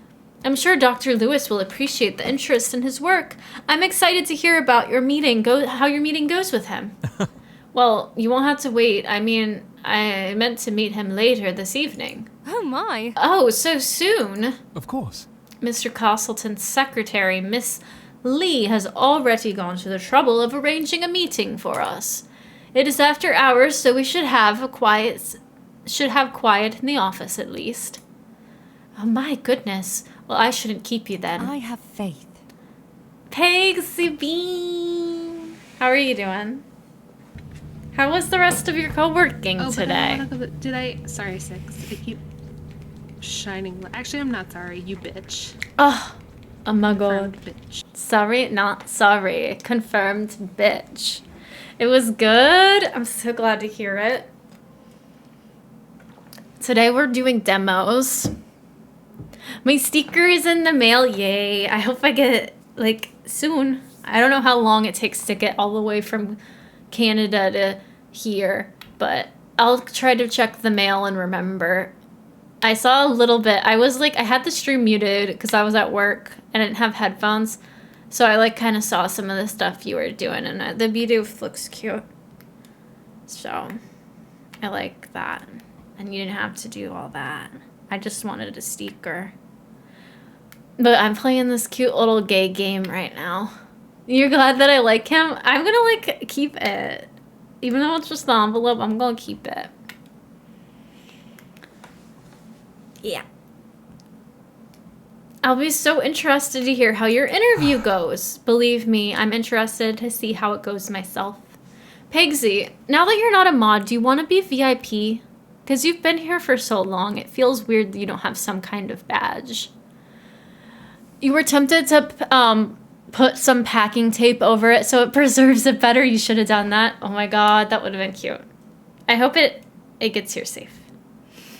Oh, Emily, if you want to. Yeah, no, of course. I feel like you deserve it. Pixie Bean. There you go. Believe me, I'm interested to see how it goes myself. You are special. We exchange a few more pleasantries and small updates about our lives, but Camilla leaves quickly enough after that. And sure enough, it isn't much longer before I need to leave in order to meet Dr. Lewis. A door closes and opens. Let's see. 20 to 6. I should have some time before... From the back office, I hear the sound of shuffling papers. Oh. Oh, Miss Lee, is that you? Miss Lee? Wait, who's Miss Lee? Mr. Castleton's secretary. Oh, okay, it's a secretary. Looks up at the mention of her name. Mr. Brooks, good evening. Ah, yes.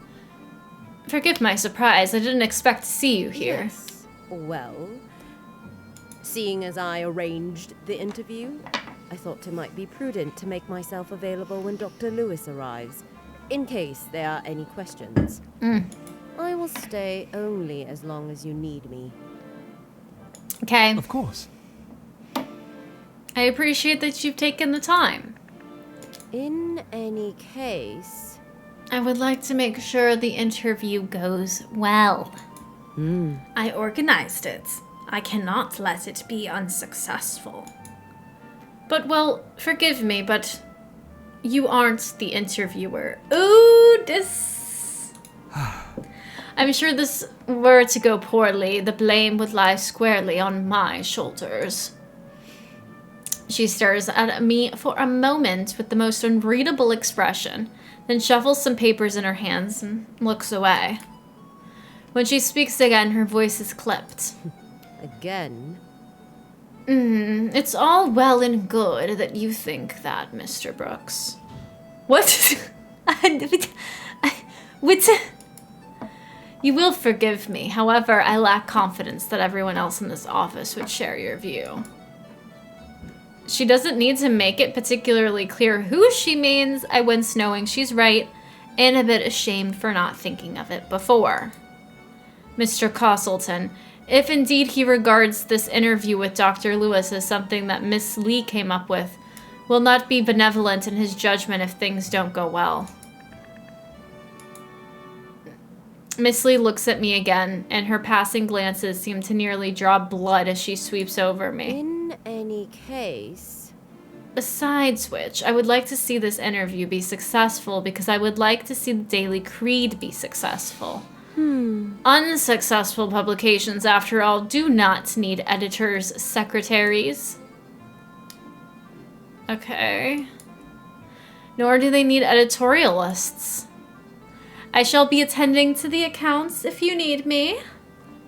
Goodbye. Oh, good evening, Mr. Brooks. Oh, likewise. Miss Lee is a very capable and competent woman, but seems to prefer her own company most of the time, though, of course, one could say the same of me. On top of that, I will need a little time to recover from her remarkably astute and cutting observations. I feel a bit shaken, and I don't want to feel that way when Dr. Lewis arrives, if I can help it. Miss Lee and I are both content to have to return to whatever it was she was doing before I arrive, and I venture to my desk to gather paper and pen for note-taking. It's hard to decide whether I'm feeling more nervous or excited as I wait for Dr. Lewis to arrive. Nervous, because I wouldn't consider interviewing others to be a natural talent of mine, nor is it something I do often.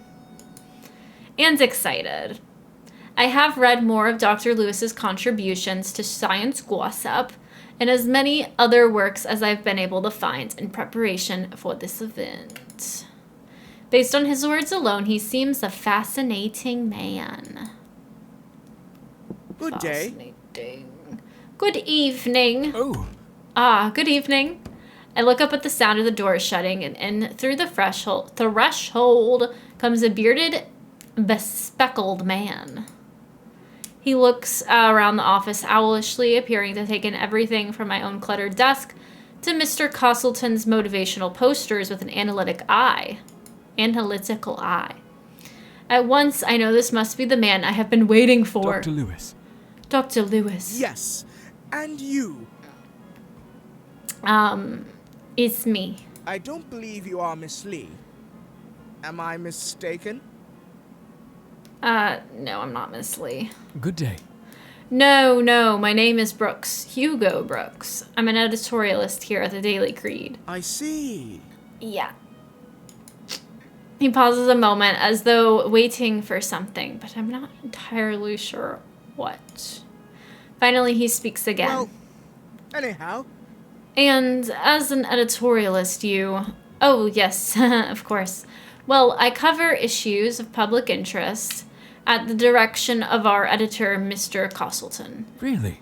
I'm not a journalist reporting on the news necessarily, but rather an essayist ready to write about any topic which the Creed's readership ought to know about. And that includes you, sir. You don't say. You don't say. I see. So it's you who will be interviewing me, was it? If you don't mind. Yes, I must tell you, I'm very pleased to do it. That's good news, I suppose. Still, I do have one further question. Once again, he pauses, just for a moment this time. Though his manner is friendly enough, his eyes are sharp and analytical, and that acuity that also comes across in his voice when he speaks. What? Why am I here, Mr. Brooks? Oh. I beg your pardon. Don't mistake me, I'm not opposed to the idea of speaking about my research with the public, far from it. But I admit to some confusion as to why an institution such as the Daily Creed, which I understand does not typically concern itself with the sciences, would choose to interview me. I can't help but feel some sympathy for the man. After all, my own reaction to the assignment was not especially dissimilar. I'm still not clear on what Mr. Castleton is looking for myself. He's looking for you to expose him. Interviewing Dr. Lewis is all well and good, and I'm sure I can write something from that, but the investigative angle from which I am to do so is... Yes. We are looking to branch out our coverage to include the breadth of the natural sciences. Simply put, Doctor, the Creed believes the public will benefit from hearing your perspective on our avian neighbors. I need water.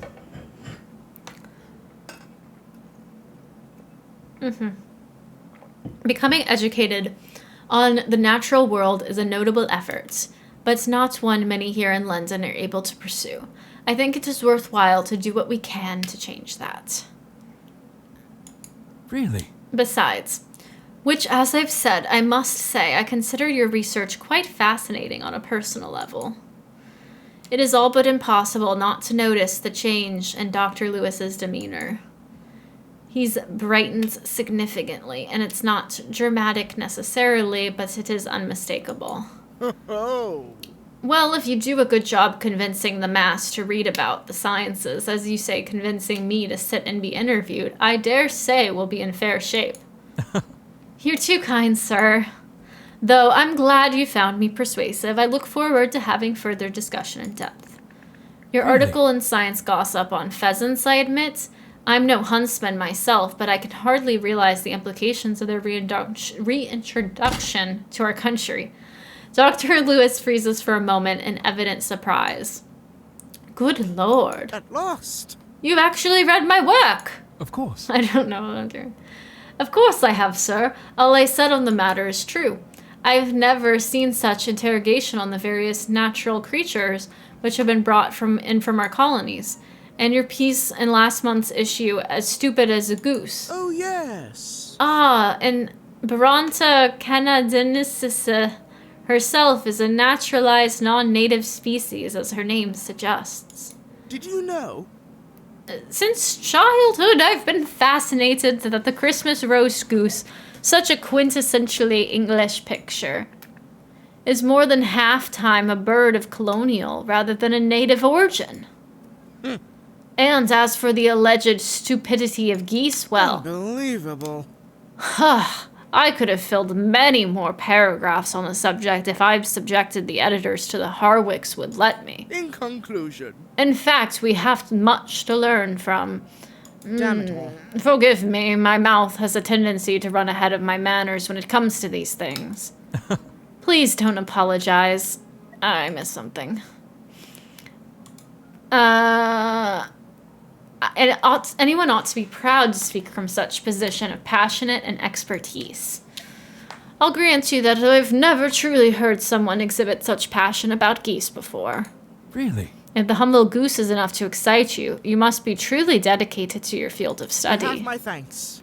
You're kind, Mr. Brooks. Nevertheless, please accept my apology. With a sudden start, Dr. Lewis's attention is turned to the broken clock by the door, on which the minute hand is approaching the hour. It's almost 7 already. I'm afraid I can't stay for much longer. I told my wife I'd be back for supper. But that said, I shall arrange a meeting at my home for our next discussion.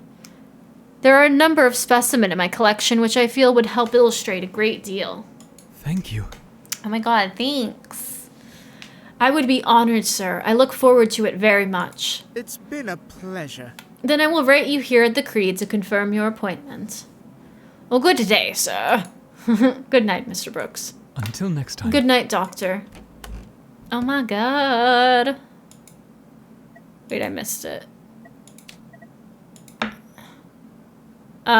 With a little additional fanfare, Dr. Lewis is gone, back out through the door as suddenly as he arrived. What an interesting fellow. I'm still not entirely certain about this assignment, but I really did speak truly to the good doctor. I'm very excited to discuss his work in more depth. And I rather wonder what exactly he meant by specimens. Live birds, perhaps? I may not know the man well, but I can certainly see him keeping an aviary. An aviary. I leave the office quickly. After that, myself. Wait, what? Quite quickly after that, myself.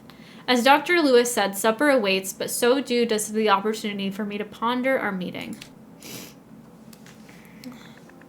I've certainly had no shortage of interesting individuals entering my life lately. It's no hardship, quite the contrary, but I must admit I find myself almost exhausted by all the excitement. For both my private life and work life to be the scenes of such upheaval and newness at the same time is rather unprecedented. While journaling is the practice that greatly helps me in organizing my thoughts, often my entries are brief. Tonight I shall have a very much opposite problem. Words practically itch inside my brain as I sit down with my pen and journal.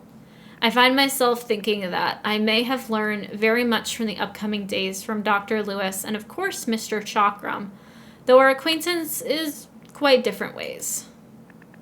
As for the order to put these events in, well, I'll have to give that some thought.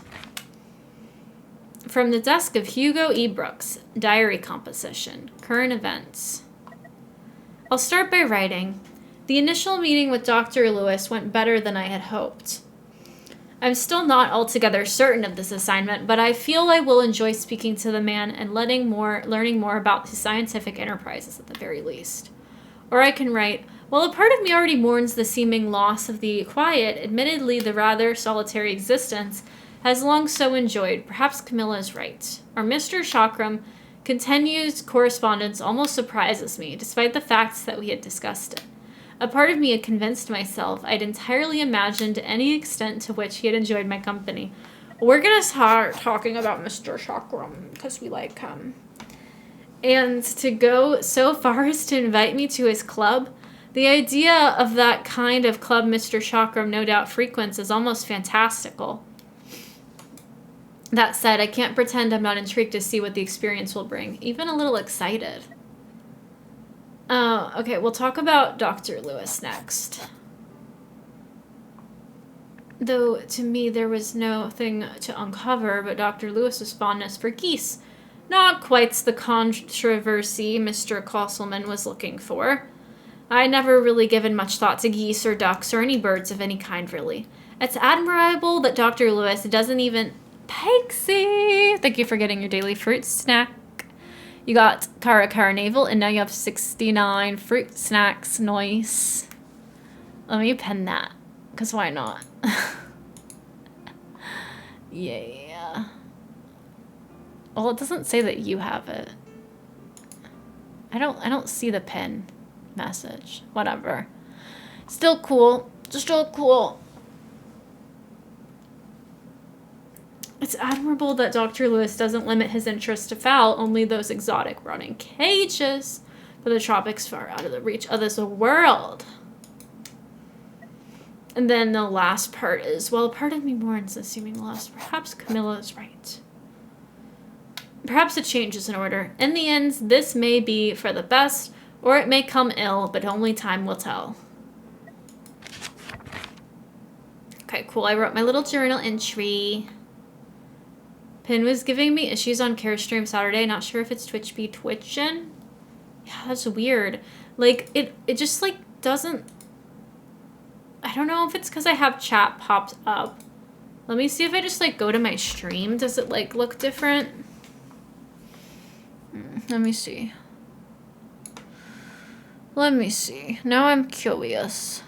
No, it still looks like that. Can I pin my own? No, that is. Can I pin? Oops, side quest for sometimes that happens. What if I like type something? Test. No, you're good. You're good. No, I don't see it pinning anything. Whatever, it's fine. Oh. La la la la. La la la. Okay. With my entry complete, I close my journal and give a great yawn. Pixie has objectively correct number of fruit snacks. She doesn't need any more anymore. No, because she can start building up to 420. You know? It's far too late. Wait, I don't hear music. I don't think I'm tabbed in properly. It's far too late to stay up contemplating these matters any further.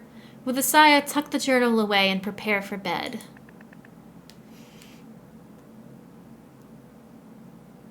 I feel as though there's no telling who might come waltzing through the metaphorical door in my life tomorrow. Still, the quiet call of the nightingale outside my window as I tuck myself into bed sends me to sleep with a smile. That's cute. Yeah, I want to save.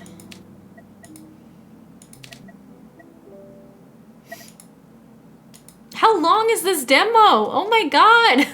I'm like surprised. There's a restless air about the streets today. From my seat in the cab, I can see things are the same as always. The smoggy sky, the hubbub of pedestrians, the uneven surface of the road, which somehow feels even more uneven when we're going at a snail pace through afternoon traffic. All uncommon things, but today, they seem to mock me. Oh. I have departed with plenty of time to spare. I even sent a cab in advance, specifically, so that I wouldn't have to worry about flagging one down.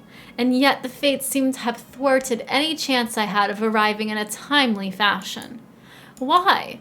I suppose that it's for them to know and for me to anxiously ponder. It takes another 20 minutes for my cab to arrive at the Opal. The cabman seems to be as impatient as I had. I had only just paid for his fare and disembarked before he sped off with a flurry of hoofbeats. I pat myself down, making sure my belongings are all in order. I certainly hope I didn't leave anything in that cab. Not too far away, I spot a familiar figure. Mr. Brooks, good afternoon. He looks up at the sound of my voice. It's a good thing he wears glasses, with eyes like that. Ugh, swoon. Good day. Mr. Chakram, yes, it is indeed. How long have you been waiting? Oh god, we're gonna have to do ads again. I don't want to do ads. Swoon. I apologize if so. You know how the roads this time of day can be. Oh. Not at all. I had just arrived myself. I see. Good, good. Though I haven't heard from him today, I'm sure my friend James might be idling around inside. It's almost supernatural the way he appears out of thin air whenever I cross the threshold to this club. Really? It sounds as though he's quite the reliable fixture. Indeed, almost irritatingly so. Well, shall we? Of Please, lead the way. Oh my god. After entering the Opal, we hand our hats to the porter and ascend up the stairs to the lounge where, as predicted, James is hanging about. Hello. Good day, James. As soon as I've caught James' attention, he notices I'm not alone and approaches my guest with notable excitement. Ah, you must be Mr. Brooks. It's a pleasure. Seamus has mentioned you time and again these past weeks. Yes, and you must be Mr. Ashburn. Mr. Brooks quickly slips off his glove to meet James' hands with a firm shake. Firm. Mr. Brooks, James is a school friend of mine. His family has a construction business. Oh, they're school friends, okay. As I mentioned, James, Mr. Brooks has a flair for poetics, though he is a news correspondent by trade. Thank you for the hydrate.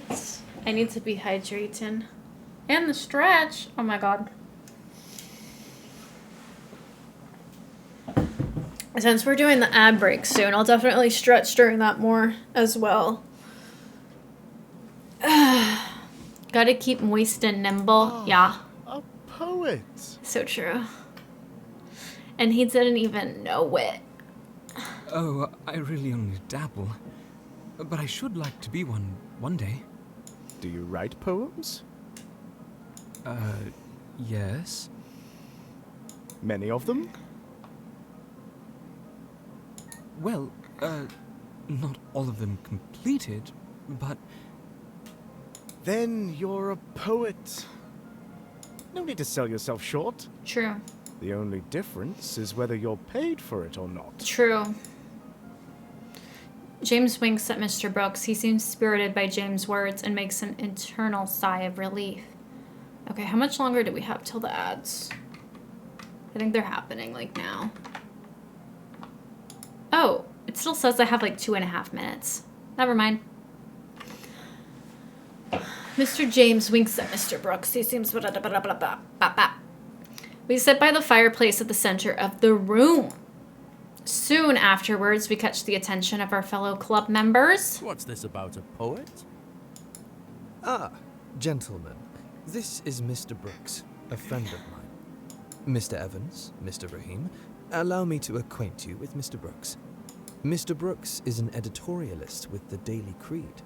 Mr. Evans is an entrepreneur, and Mr. Rahim, who hails from India, is studying medicine at Oxford. Mr. Brooks reaches out to shake their hands. I'm happy to make your acquaintance. Hello. Hello. No, he says it. Pleasure to meet you. An editorialist? Forgive my ignorance, but does that mean you're an editor? It can be confusing, I must admit. My work is more of an reporter's. However, instead of reporting on court cases or other happenings, I assist the editor with his editorials. more of an internal correspondent, really, of the editor's affairs. Though editorialist would be a suitable title. Is that so? I see. I still don't understand it fully myself. I'll have to ask later. Ah. Are you introducing Mr. Brooks to the club then, Mr. Chakram? Not at present. I invited him here to meet James. They share an interest in poetry. Certainly. Ah, a poet like Tennyson. Oh, really? Not every poet can be Tennyson, Evans. That's as if you were to liken Mozart to Handel or Gilbert and Sullivan. I'm sure Mr. Brooks has his own unique approach to poetics. I don't mind. It's flattering Mr. Evans would think of us of the poet laureate's caliber. Mm-hmm. I confess I wouldn't know the difference myself. Really? It's all just verses and rhymes, is it not? I'm not familiar with British poetry, but there are many great poets in India. Most write in Urdu, however. Oh. Fascinating. I'd love to read some of their work. Do you know if there are any translations? Perhaps in French. I have yet to find an English translation. Really? Regardless, I hope to read them for myself someday. Oh, dear. Though any translation would undoubtedly be wildly expensive. I once paid nearly a guinea for one. Honestly. I should sooner pay the same for a library subscription. Was it a good book at the very least? Oh, yes. Oh. Good thing it was for that price. My. I should be investing in publishing with rates like these. You'd be hard-pressed to profit from such limited edition copies these days. The trend has been towards more expensive editions, hasn't it? One-volume editions. Indeed. Okay, I think we're about to do the ads. Yep.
Oh, I was muted. I'm back.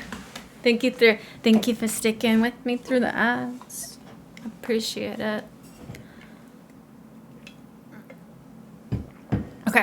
Okay.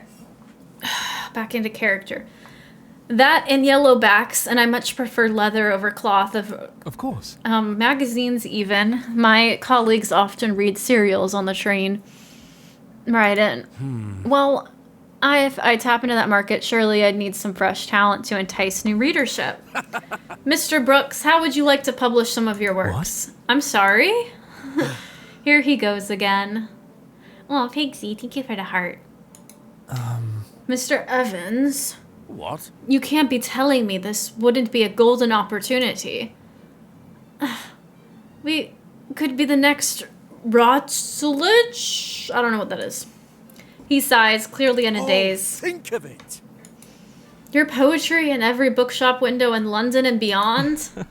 That's a very idealistic notion. I beg your pardon. I would have to give this much further thought. After all, my work has never been assessed professionally, and you haven't even read any of it. Oh, I'm sure you're up to the task. You write for a living. Certainly. News articles aren't all that different from poems. What? No, they're very different. Oh, really? Worlds apart. Good God. Universes even. Huh? Have you gotten any of the writing on you, Mr. Brooks? I have my notebook, but nothing polished. Oh. Perfect. Diamonds in the rough, I'm sure. Read us a poem or two, my friends. Oh, dear. Evans, don't force the man. It's as though wherever Mr. Evans encounters resistance, he simply looks for another direction to barrel in. This bullheadedness undoubtedly benefits his entrepreneurial pursuits, but in this context, this is getting out of hand. What should I do? Make a quick choice! Redirect the conversation, check in with Mr. Brooks, or see what Brooks will do. Let's check in with Mr. Brooks. I should ask Mr. Brooks directly what he thinks of sharing his work. Mr. Brooks. Oh. Yes, I understand it is quite a sudden request, but if you're amendable, we would like to hear what you've written. If your poetry might capture one's attention as letters do, I have no doubt it will go over well. The request may have been sudden, but I am certainly willing. I don't often get an opportunity to share my poetry. Who am I to refuse such earnest, though premature, support?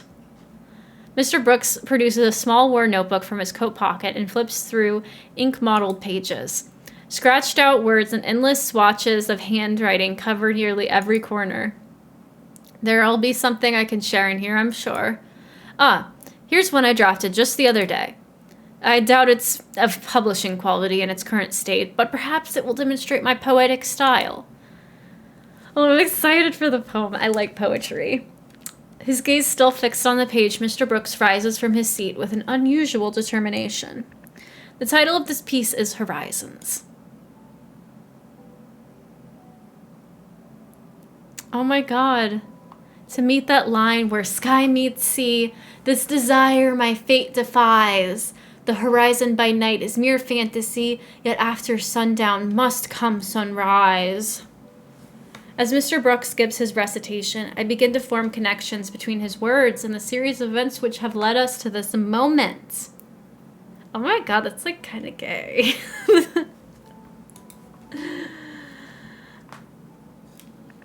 The poem is an expression of a new beginning.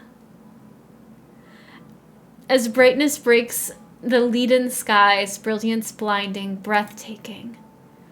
Ahead of the horizon, grace my eyes, and through daylight unknown, I take wing.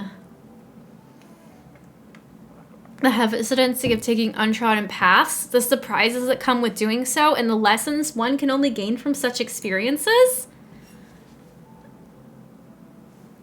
Above all, it expresses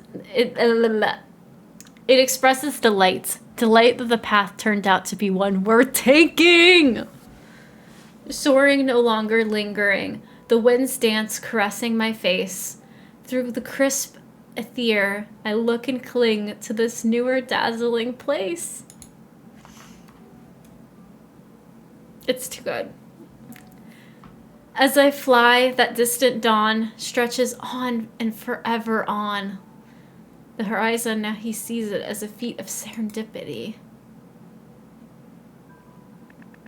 The way I cling to his every syllable, it's foolish, I know. I've tried to rid myself of that sort of attachment. The gay longing, you can't get rid of it. I'm sorry, Seamus, you can't. It's a part of you. But even so, I can't help but think I may have had some part in inspiring Mr. Brooks' poem. That same uncertainty he faced, I faced as I sent him that very first letter. The same shock he felt when we met, I certainly felt rather deeply. Despite it all, the gratification he feels now, I feel in kind. Our friendship may not have begun in the most conventional manner, but as it stands in this moment, I wouldn't change a thing.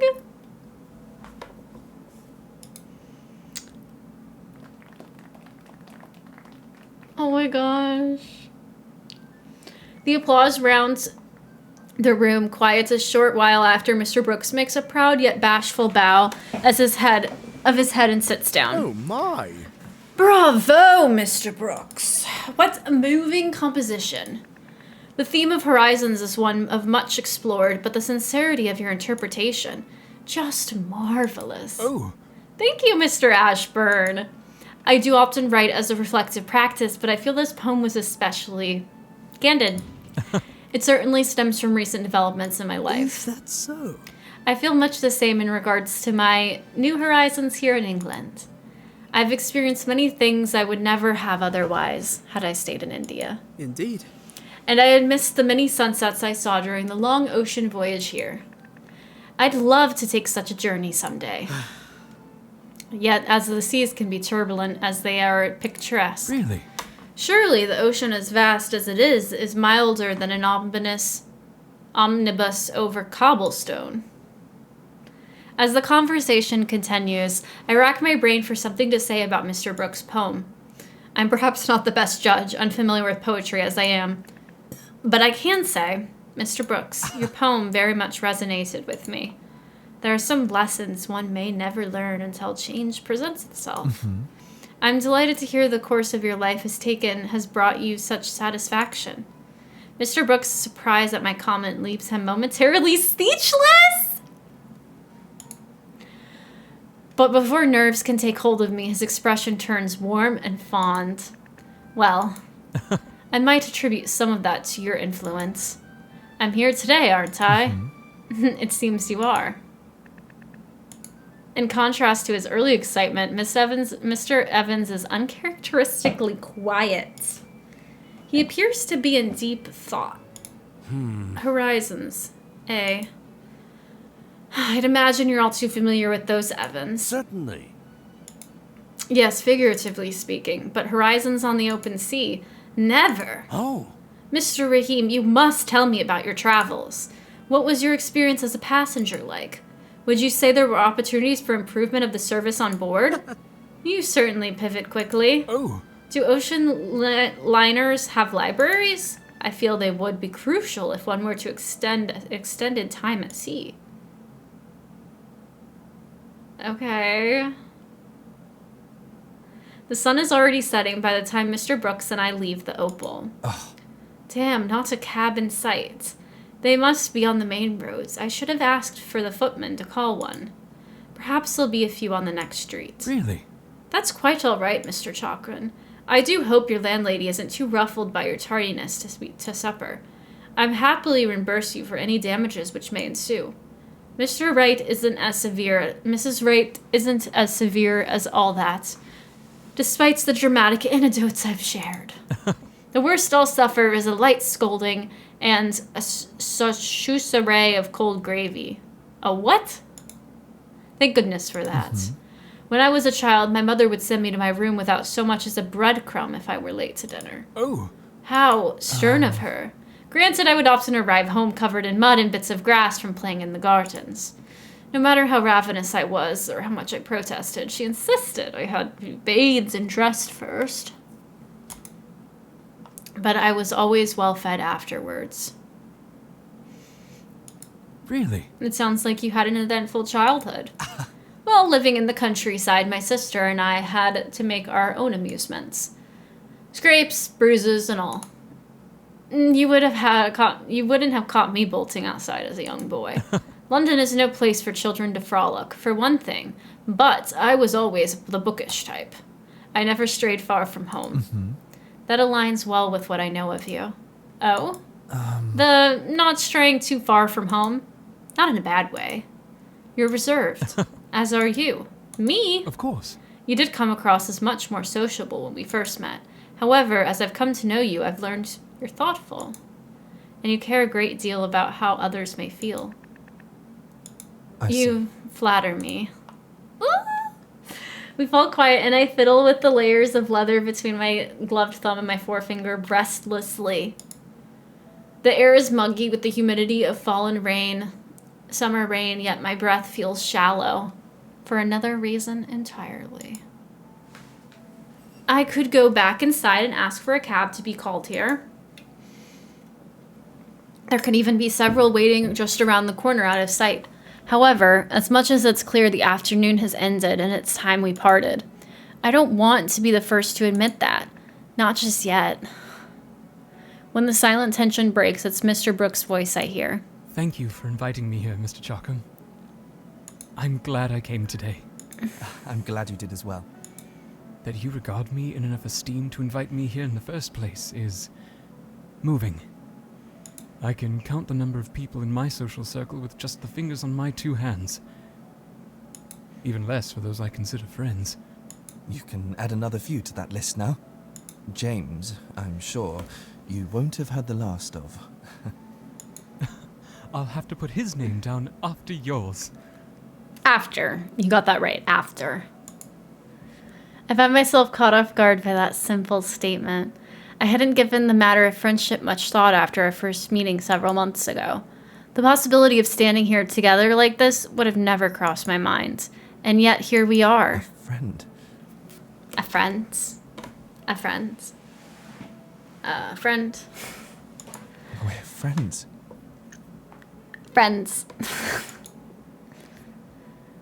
A strange sense of serenity washes over me. I glanced toward Mr. Brooks only to catch him looking back at me. He diverts his gaze at the start, leaving me to wonder how long he's been staring. Have a bit of a stroll, actually. It shouldn't be terribly far for me to get home from here. Oh. By all means. Please, don't dawdle on my account. Well then. I'll be heading off. Oh, okay. Until next time. Mr. Brooks raises his hand in parting as he turns to leave, and I return the gesture. Goodbye. Oh. Mr. Brooks.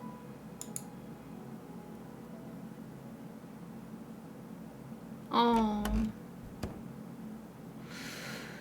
I return to the opal, to the constant quiet of my home.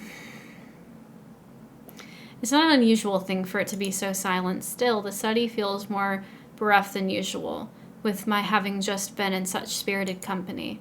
Absent-mindedly, I reached for my uncle's old singing bird box and winded up a few key twists. I slide the latch and open the lid. The little multicolored bird inside rears its head, twittering, twisting, and flapping its mechanical wings in a frenzy.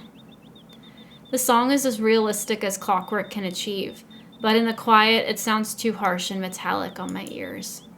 There was once a time that this box was a wonder to me. But to be a solitary songbird trapped in a box with no one to sing for, I can think of no lonelier life than that.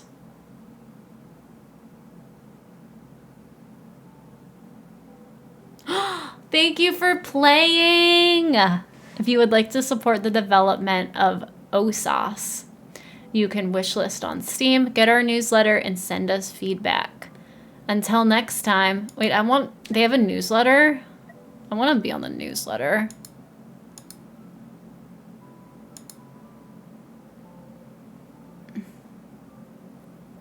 Oh my god, I get a free desktop wallpaper and exclusive letters from Hugo. Sign me up. Yay. Let me check out the them on. Let me wishlist them too. Oh, it's supposed to be Q2 of this year. I don't think I am signed in on here. That was so good. I didn't expect it to be that long. I knew it said it was the extended demo, but of Sense and Soul. I really liked that. That was good. That made me happy. Made me feel the gay feelings. I'm trying to decide. I don't want to do another 2.5 hour long demo. But I'm like, do I want to do another demo? What do I want to do? Because I'm just like, I'm kind of shook now by the game. It got me shook. That was, I don't know what I was expecting. I liked it a lot. Okay. What else do I have on my demos? Did I wishlist them? Yes, okay, I did. What else do I have? I have a lot of them. Which one do I feel most? I want to do Piece by Piece, because this game reminds me of it says I need a controller. This game reminds me of a different game that I played. So I want to see if it's similar to that. And it looks really cute. So we're going to play that. Let me change the category. Piece by Piece. Oh, that's not it. There's 2 games that are called Piece by Piece. Done. Let me switch to my other screen for it. Let's see. Is it going to capture it? Ooh, that is loud. Okay, it is capturing it. Cool. Let's turn down the volume. Let's play. Aw. Cute. Cute, cute, cute.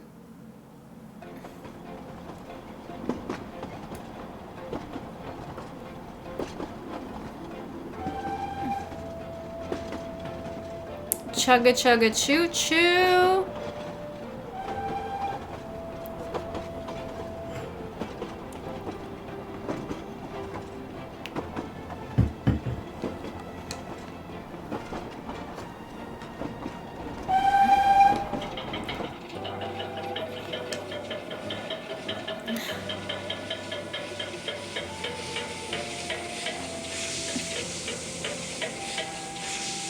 Still kind of loud now. I don't know. Is that Grandpa? Should I move with left stick and say hi? Okay. Hi, Grandpa. Welcome home. I'm so happy to see you. And you're so much bigger now. There are so many people who will be excited that you're home. But first, let's get you to that old family shop. Okay. Oh, I have acorns. I know I said it already, but it's good to see you again. You've grown so much. You already said that. I can't tell you how much. Okay, blah, blah, blah. This shop, it's been in our family for generations, and now it's yours. I know it might not look like much right now. It just needs some love and care, and I know you're the one to bring it back to life. Why don't we start with something simple? The old sign out front is looking a little worse for wear. A good repair should do the trick. Don't worry, I'll show you the ropes. We'll get the shop up and running together. What do you say, kiddo? Shop sign. Okay, it's like a little puzzle. You can rotate the hologram left and right by using R stick. And you can move a selected piece using L. Oh, okay. Now let's try rotating the piece itself by pressing like that. Yeah. Okay, I got you. Oh. Huh? It goes right there. Oh, okay, there, I got it.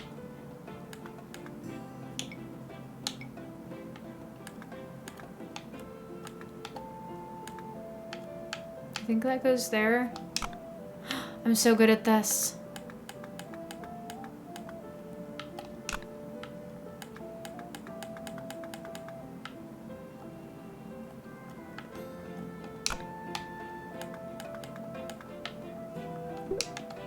There we go. We completed the sign. Repair journal. Total repairs 1. Well, look at that. That sign is shining brighter than it has in years. The town villagers are going to love it. Just you wait. Let's go outside and see how the shop looks with this sign fully repaired. Okay. The sign looks fantastic.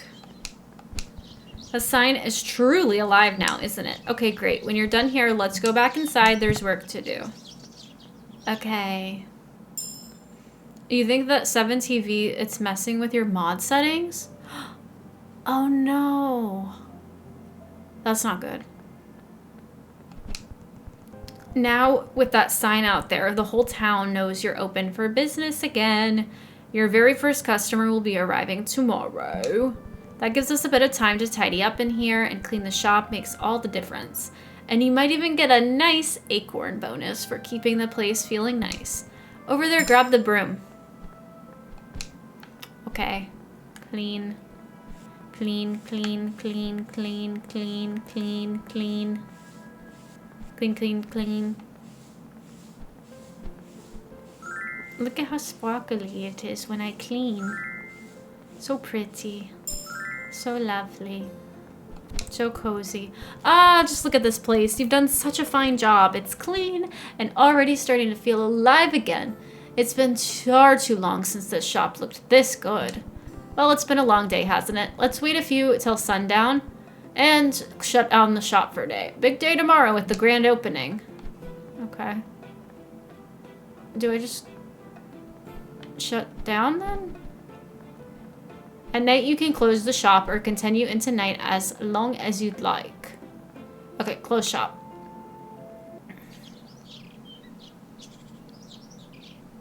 Mouse shop. 2 days to go. What is the mouse shop? What is that? Okay, what do I do today?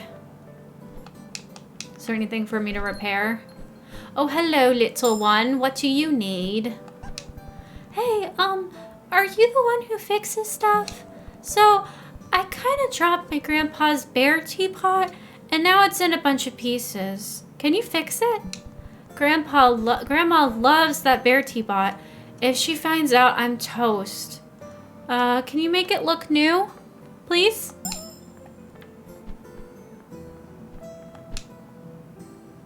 Bear teapot. Let's go.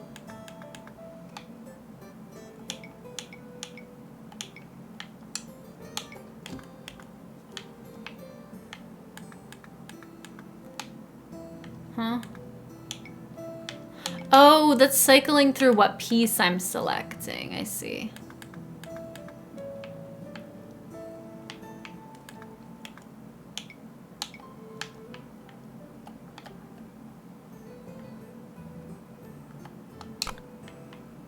I like this game.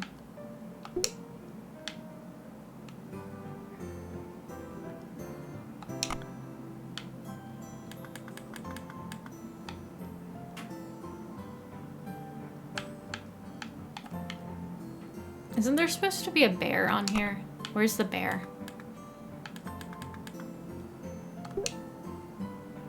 I'm not sure about that piece.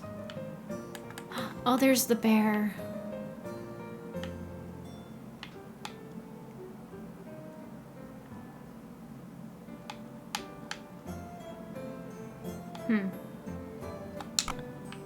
It's like kind of levitating. I didn't know I could do that.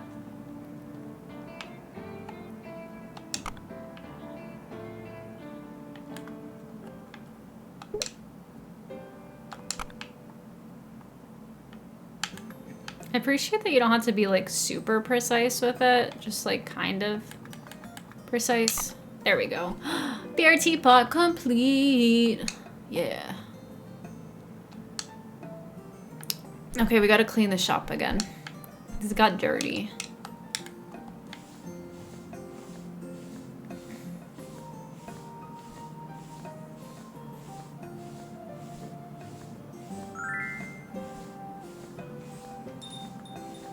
Hey, I'm cleaning here. I'll be there with you in just a moment. Thank you for your patience here at Bears Repairs. Oh, hello, I'm Margot, and these are my little ones. Say hi, dears. Oh, never mind, they're shy. This spinning top is my eldest's favorite toy. He had it ever since he was tiny, but well, during a very intense game of who can spin it the longest, it went flying and smashed into pieces. Now it's broken, and they keep poking at the pieces, hoping it'll magically fix itself. Can you help? Oh, it would mean so much to them. Of course, Margot, I got you.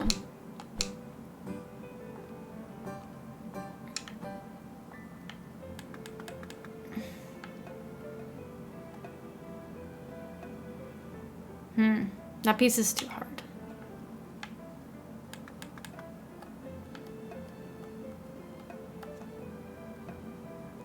Wish I could see the outline a bit more.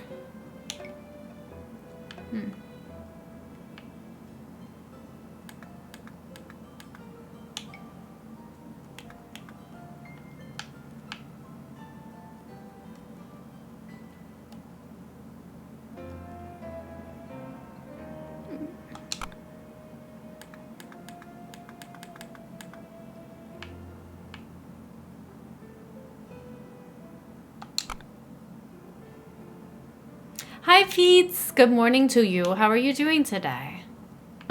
The lusty Argonian maid? What? Lifts her tail? That's somebody's name? Certainly not, kind sir. I am here but to clean your chambers. Is that all you've come here for? My chambers? Oh my gosh. I have no idea what it is you imply, master. I am but a poor Argonian maid. So you are my dumpling. And a good one at that. Such strong legs and shapely tail.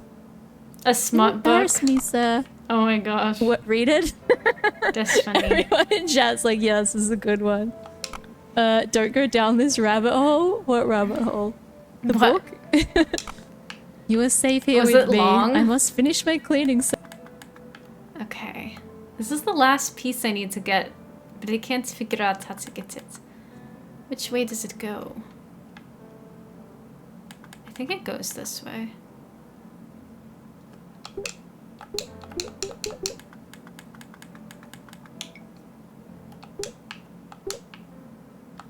There we go. Just a random book you can find. Oh my goodness. Yeah, this is a cute little game. It like reminds me of a different game that I played, but I can't remember the name of it. I can look at my Steam real quick. It reminds me of... What is the name? The Shape of Things, which I really enjoyed. I like really liked that game, The Shape of Things. It's like a similar kind of like putting like broken things together, but like puzzly. This one's like cute because you're a little fox and you run a shop. So it's a little like kind of extra, you know? And today I also played another game demo, and it was a like Victorian gay like romance visual novel, and it was really good, and I played it for like 2.5 hours. So my voice is kind of shot because I was doing a lot of reading. But it was called Of Sense and Soul, and it was really good. Oh, you haven't played The Shape of Things? Also good. I also recommend. This one isn't out yet, but there's a demo for it. But if you tried this one and liked it, you probably also like The Shape of Things. You got your fruit snack. Thank you for getting your daily fruit snack. You got Flintstone gummies. And now you have 33 fruit snacks. Oh my god, look, there's a bear. Hello, sir. And there's a capybara. Hi there, I'm Harvey. I just moved back into town and my new place is a bit of a mess. I've been abroad for years studying architecture, but it feels good to be back. I'm still getting settled though, and I've got a lot of unpacking to do. I found this stool in the attic of my house, but it's wobbly and missing a leg. It feels old, like it might have been here for longer than me. I know the mayor bear is so cute. He has like his little, he has like a little acorn badge, because I think that's like the currency here. Do you think I can fix it? It might be fun to keep a little piece of the house's history as I settle in. The way I thought we were playing Animal Crossing? I mean... Stool. Like, aren't all, like, cozy games, like, trying to be like Animal Crossing nowadays? Like, with the animal characters and, like, the little animalese? I feel like they're also much trying to, like, target that market. You know what I mean? I think it goes here.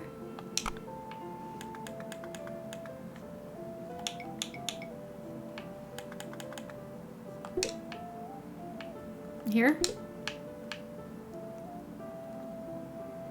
Come on. Well, I don't know. I give up on that one. We'll come back to it.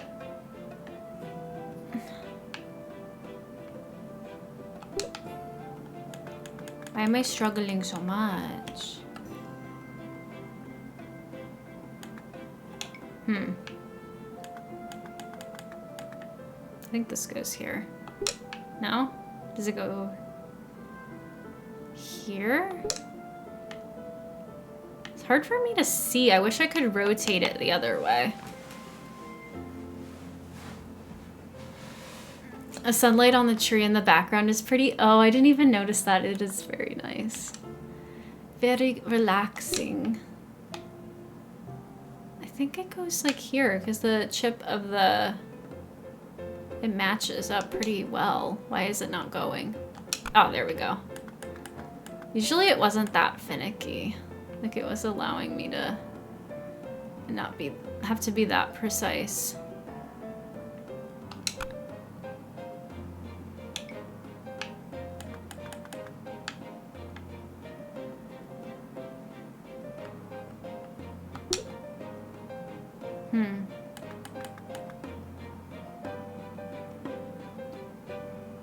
Why does it look like that?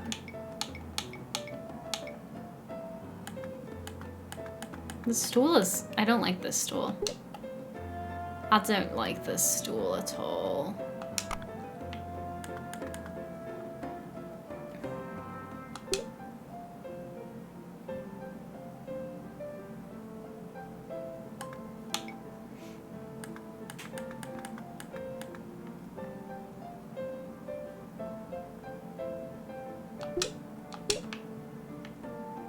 There.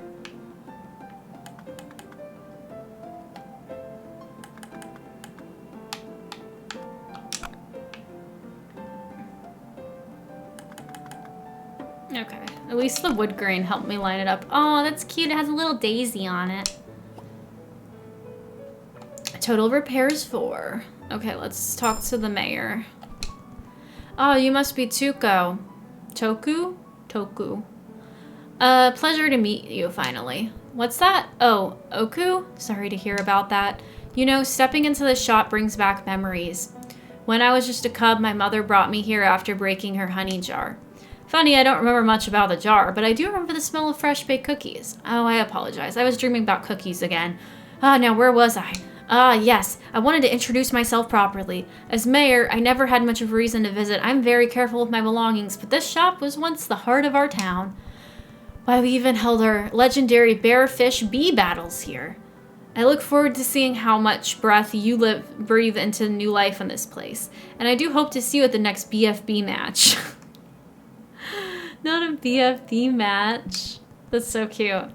Now I must dash before I miss my train. Wishing you all the best. Poku, I have a feeling you'll do great things here. Aw, thank you.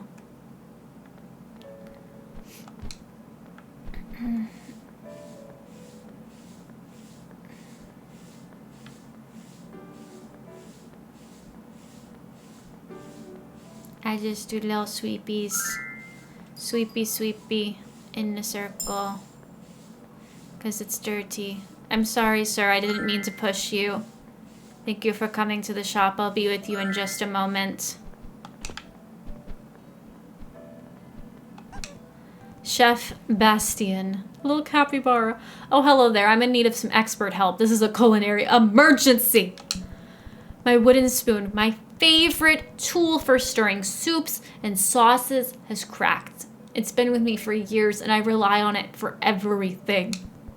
We've had foraging emergencies, but have we had a culinary emergency? I've been working days and nights on recipes for the Grand Town Bake Off, and I think all that stirring finally did it.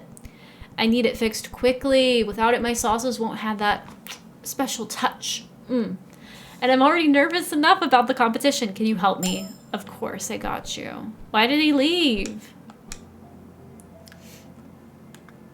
He's like, I guess I didn't need it that bad. I gotta go.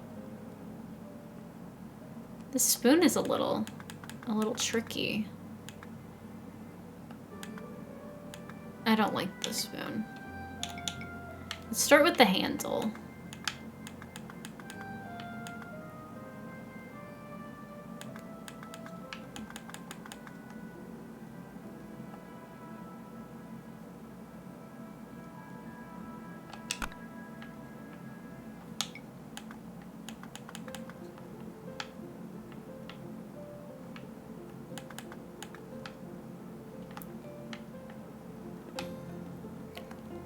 I'm struggling so hard with this.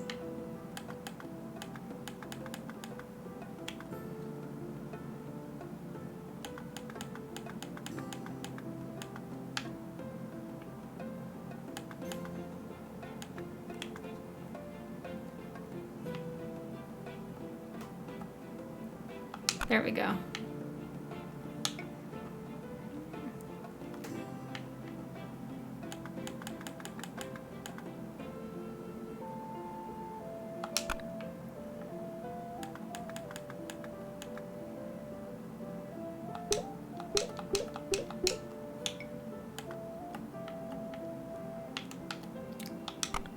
Okay, one piece left.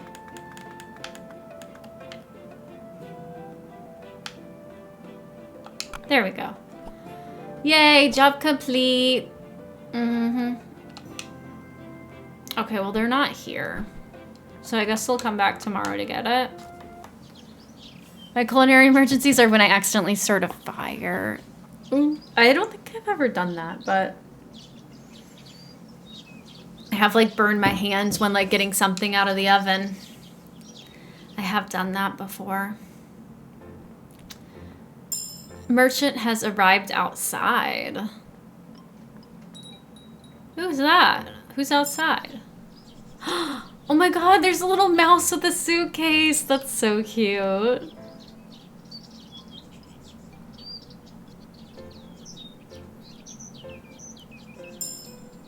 Ooh, look at the little shop. That umbrella is so cute. It looks like a melon or something. What are you selling, mister? Well, if it isn't my favorite customer, I've just rolled in with the best... Do I have money? Rolled in with the best finds for your finds you'll ever see. Don't be shy, take a look. A duster for 50 acorns? I don't have any acorns. A cozy chimney build kit and a toolbox. I don't have any money, I'm sorry. I don't know why I don't have any monies. Okay, I got your spoon. Oh, look at this, chef. Ah, you finished my wooden spoon. Doesn't it feel strong? It's perfect. Just as good as the day I got it. Thank you so much. You saved my stew and my sanity. Wait, have none of those other people paid me, or did I just not give them back their stuff yet? Okay, wait. Hello? Hi, were you able to, you know, fix it? Whoa, you did make it look good as new. Grandma won't even notice I broke it. No problem. What is this? Is this a cookie? A cookie?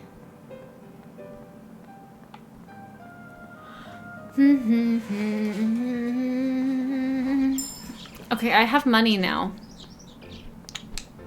Cookie. Hi, Lizzie. Welcome in. How was your day today? I hope you had a good day. Last mountain. It's so pretty. Oh, it is so We pretty. did the climb. You did the climb. Wow. I love it. Do I get credit? Wow. We got I will never do that. Yay! I will never do that. We are a red panda. Yeah, we are a red panda. Lizzie, I just played the most amazing game, and I think you're one of the characters in it. Or at least because they're bookish and you're bookish.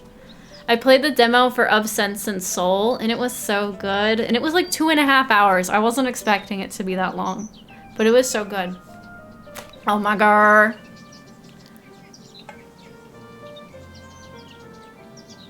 It was really good. Yes, it was so good. I like joined their like email newsletter and like wish listed. I'm like so excited about it for it to come out now because the demo was so good. Okay. Unlock your tool shop's true potential. Customize and change everything. Customers will thank you.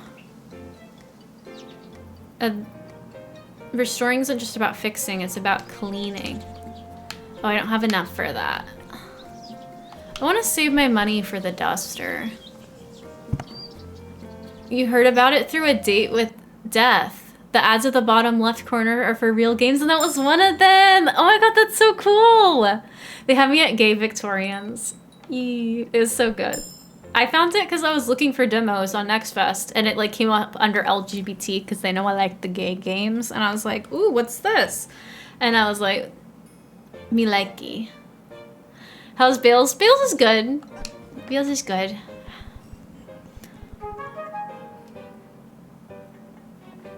Lizzie, you got the Cara navel. People keep getting the same fruits lately.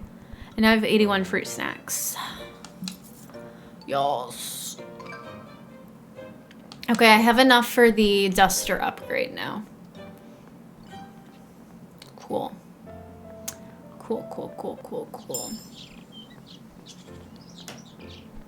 Give me the duster.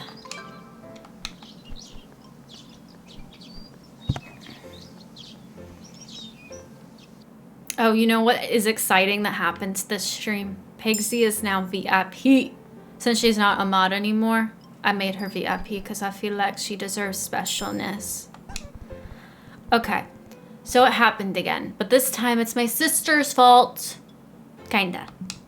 I was practicing my epic spin move and her perfume bottle just fell over and now it's all leaky and cracked. She's gonna freak out if she finds it. Ow, can you fix it before she notices? Yeah, I got you. I got you, little kid. This one is kind of tricky. Let's start with the top.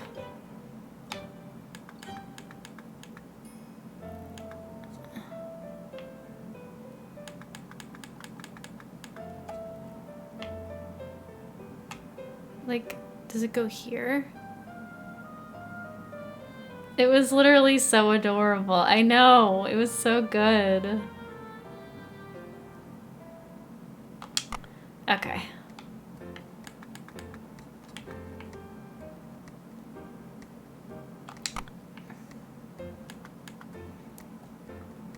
I was like playing the first 2 chapters. I don't know how many, it was like 5 chapters that they gave us in the demo.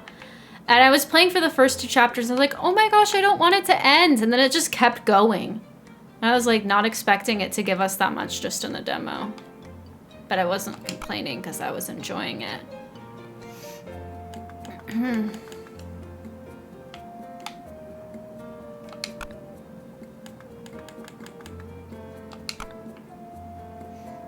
You love adorable? Me too. It's like also kind of a slow burn.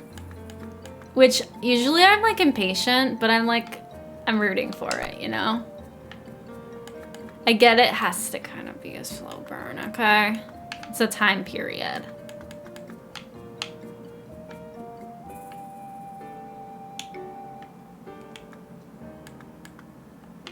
But I've been really into like dating sims, and I like that this one, it like focuses on like the two characters rather than like a lot of dating sims where they just try to give you like so many options that it's like a little bit overwhelming sometimes.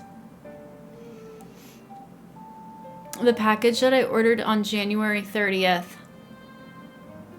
arrived today and it's not my order.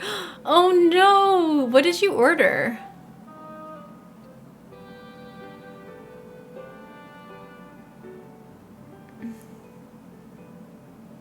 If you want to share, of course, you don't have to.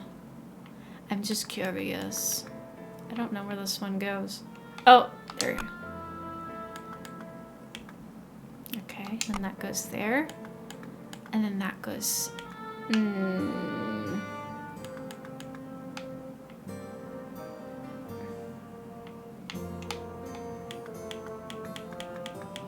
I struggle.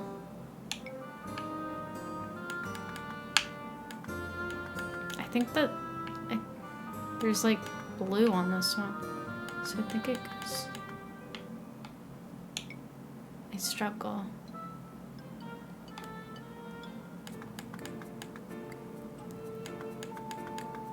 Oh no, it's getting dark. You said I've been taking too long. Oh good, the light came on. The little candles are so cute. I love how the atmosphere like changes. Like based on the time of day and everything.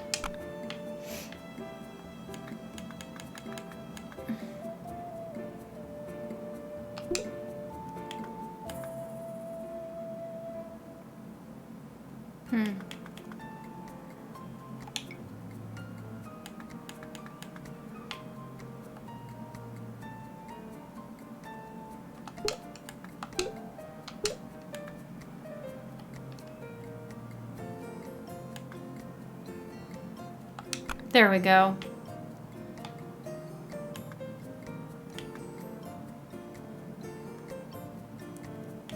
This looks like a mango. I want to take a bite out of it. I like mango.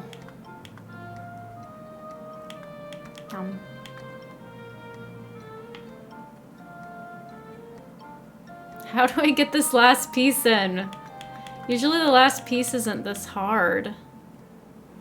It's like, I need it to be like a slither.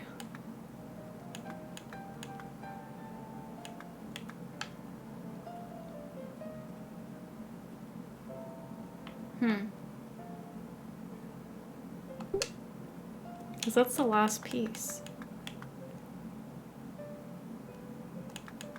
Oh, is it like that? There we go. I did it! Wait, let me see. Sorry, I was focused. I ordered some stuff from Wear the Peace, which gives money to Palestine relief efforts. I ordered 2 shirts, 2 necklaces, and a ring. They gave me a sweater and a pin. Oh no.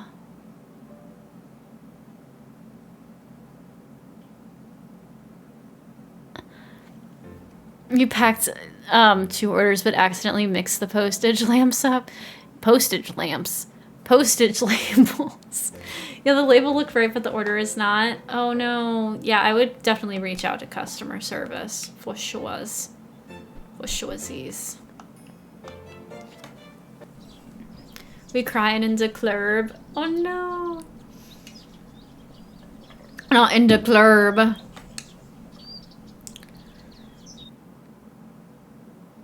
Okay, let's clean.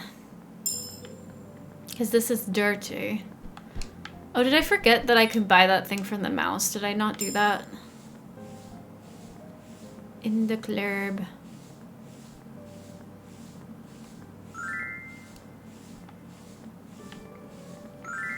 They probably did what I did. I was so embarrassed to tell my boss when I got the email and I realized what I'd done. Oh no! Okay, what's up, little ones? Oh, is the spinning top ready? They've been asking about it non-stop. I got you. It's perfect, thank you so much. Now they can get back to spinning, hopefully without any more flying disasters. Oh, I must... Yeah, I did buy the duster because I don't have that much monies. It says the mouse is here still, though. Let's see. Dragging a little suitcase. What else do we have out here? We have like a little message board. And what is that? Some pottery. We had to pay the return shipping for them to send it back and then send the correct order back. And I unlocked capybaras and red pandas in my idler game yesterday called Tiny Pasture. Ooh, that sounds cute. I need to check that out. Yeah, let's get the chimney. Oh, I don't have enough. Let's get the toolkit. Oh my god.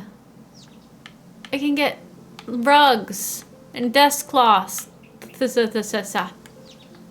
Cool. Oh, this deer is cute. Hello. Okay, I can't talk to you, I guess. That's fine. There was a capybara who came to my shop. But what is the cookie thing? I still don't know what that is. Okay, what's up, dude? Oh, thank goodness you're here. I need help with this bee bracelet. It's cursed, I'm sure of it. Every time I wear it, I hear a faint buzzing sound. And then just this morning, it snapped right off my wrist for no reason. I mean, I guess I could lose screws or something. That doesn't explain the buzzing. Can you fix it?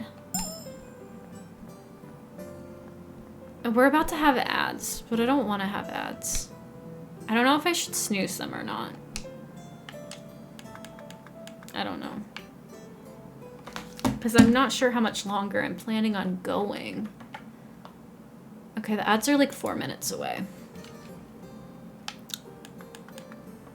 Just checking.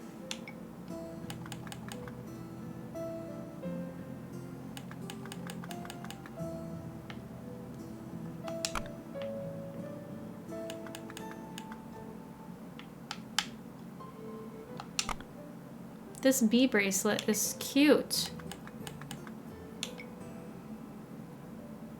You have Tiny Pasture, you haven't tried it yet though? Maybe I need to check it out. All the people are doing the idle games. What do you do it when, like, do you do it at home, Lizzie, or do you do it like when you're working?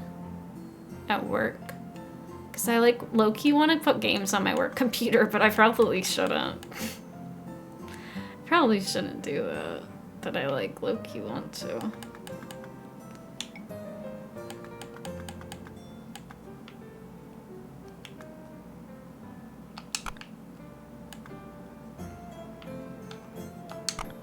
The bee bracelet! Job complete. Home, don't have Steam on work computer, lol, I'm just a temp while the permanent. Oh, yes, yes, yes, yes.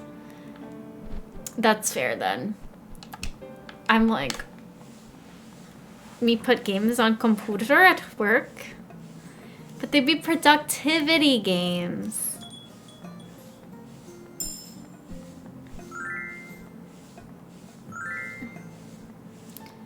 Will speed schooling yesterday. Oh, speed schooling, that sounds good. What is this wood thing? Do I get to chop wood? Oh, sorry, I didn't put away the broom. You did duck sim on stream. Oh, the plastic duck thing. But got really sick of it and didn't want to lose my schedule. Just put it on and use chat to talk to people while we vibe to ducks. Oh, that game looks cute. Hello again, I hate to say it, but there's another incident. My rolling pin, my trusted companion for pastry making, has cracked. I dropped it while trying to flatten stubborn dough.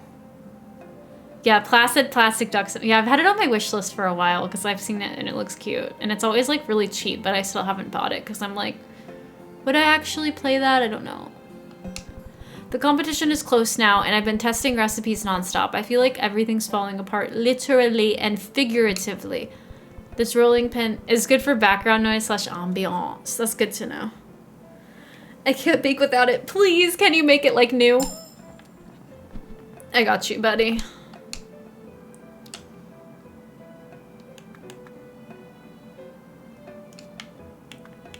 Oh my god, the handles are mushrooms. We like mushrooms here.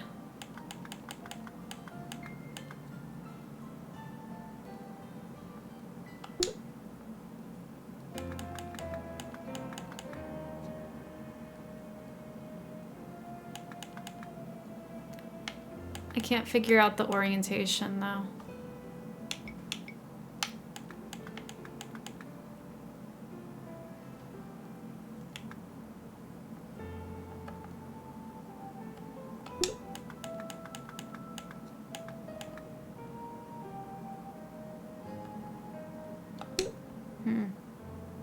There we go.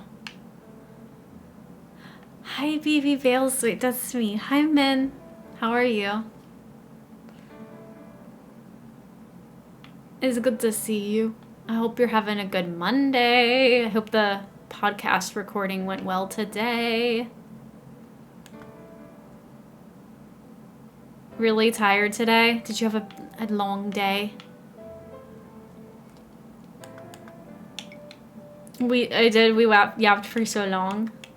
It was a good yapping session. That's good to hear. I can't wait to listen to it later this week.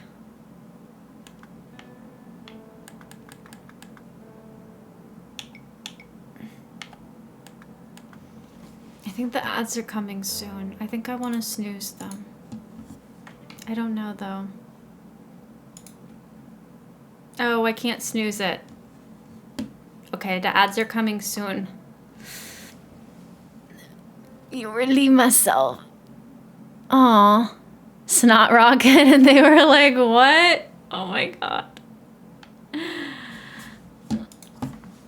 LOL, Snot Rocket.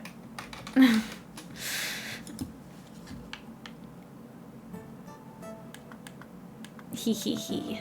Hee hee hee hee.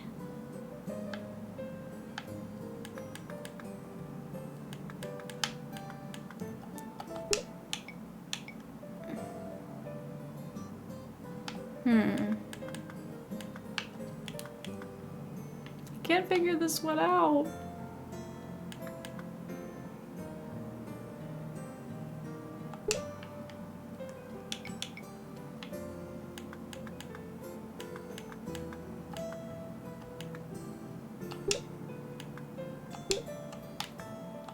This is hard. Because it could be so many different orientations with like a round thing.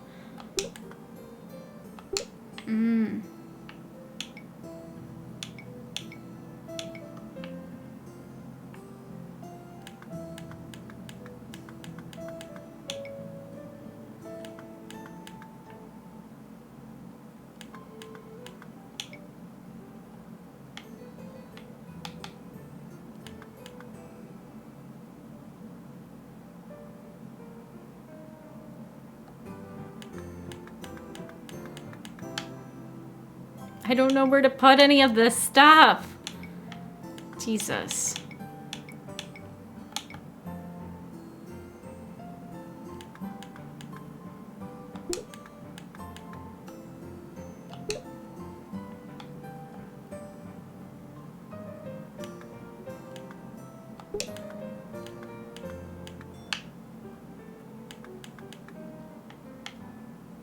That kind of looks like it fits together. There we go.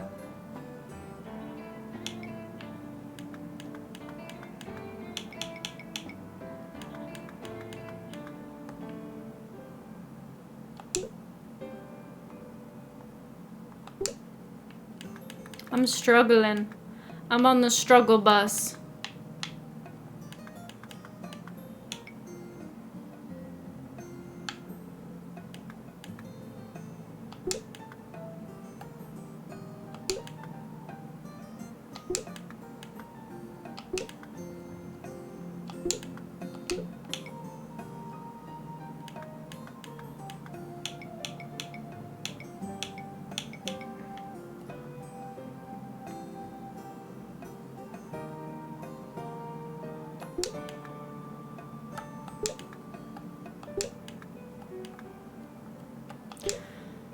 Why can't I figure this out?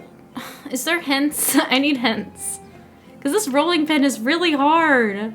I've like been struggling with it since the ad started and now the ad is over. And I'm like, how have I still not figured this out yet? Y'all haven't missed anything during the ad except for me struggling.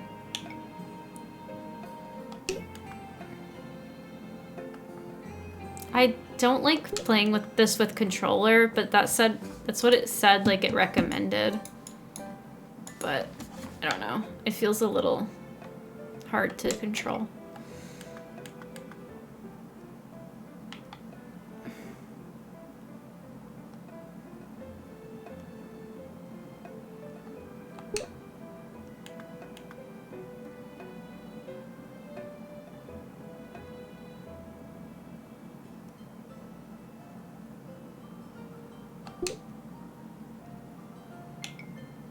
This is upsetting.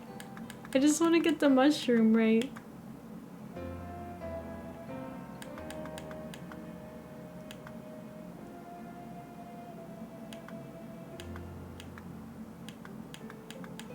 I'm so confused.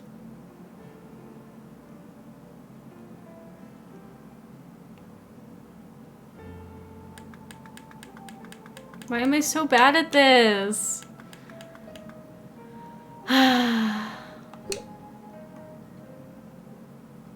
I wish I could rotate it the other way. I do not got this. I don't feel like I'm gonna get it. I kind of want to quit because I'm like kind of done with the stream, to be honest. I don't want to give up. All the other puzzles were so much easier. I feel like it being darker is not helping me either. I wish I could change the time of day. For the mushies, I know I was so excited about the mushies, but I'm like failing the mushies, and that makes it worse, you know? Because the mushies believed in me, and I can't even get it right.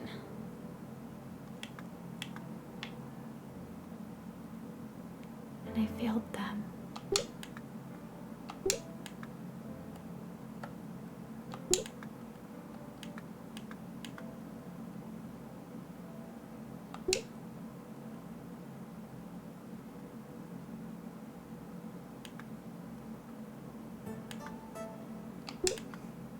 I'm gonna cry.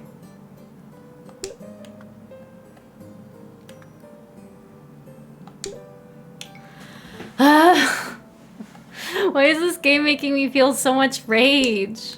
It's supposed to be a cute, cozy game.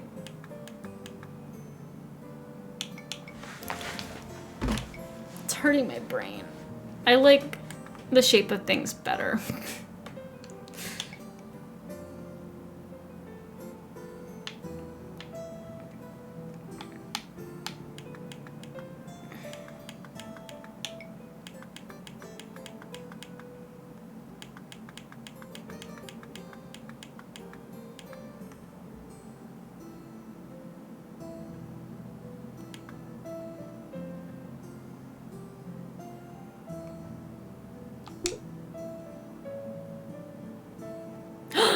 I got another piece. Oh my god, I didn't think it was gonna happen.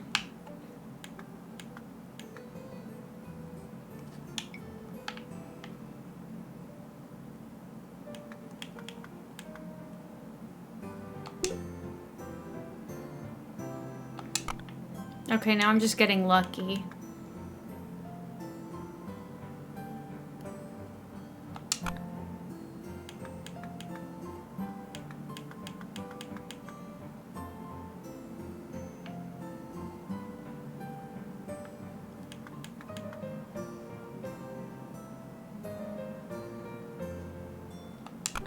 I did it! Yay. Okay, just one more item in the first page. That was a lot of work.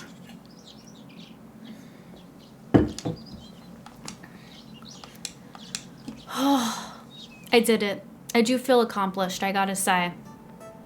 I'm proud of myself. Yay! Thank you for the little celebration. I appreciate it. Thank you for believing in me, everybody. Oh, hello, I'm Harold, and I need your help with my shovel, sweetheart. It's a gardening emergency. Okay, so we've had foraging emergencies. We've had culinary emergencies, and we've had gardening emergencies. So my twin Claude, yes, we're twins, adoptive twins, obviously, bent it and broke it into 1,000,000 pieces while trying to outdig me. He denies it, but I know better. Told you you had it. You were right, Lisa. The worst part, I went out to town to buy this exclusive gardening vest, totally unique, and somehow Claude showed up wearing the same exact thing. It's like he's trying to copy me on purpose. Anyway, the shovel heart is key to planting my prize vegetables. Can you fix it? I need it to prove that I'm the better gardener. Sounds a little toxic, but I'm in.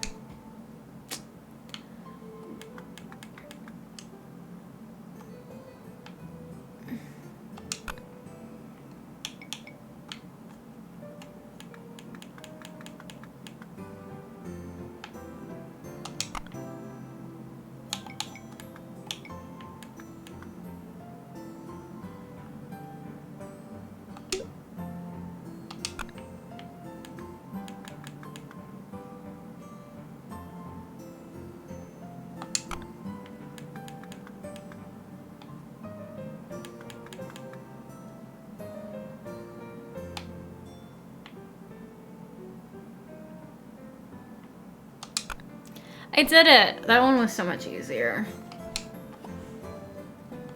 Okay, wait. Why does it keep looking like I have, like, one space left?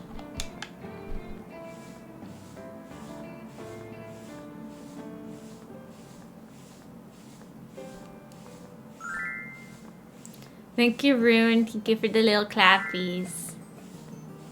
You don't know what's going on, but yay. I did the rolling pin that I didn't think I could do. I finished it. I'd completed it. Oh, I had to put the broom back. I always forget to do that. How do I look at my book? Is the beaded bracelet fixed? Did you find any evidence of a curse? No. It's looking perfect. Thank you so much. The buzzing is probably gone now, right? I'll keep it some honey nearby just in case.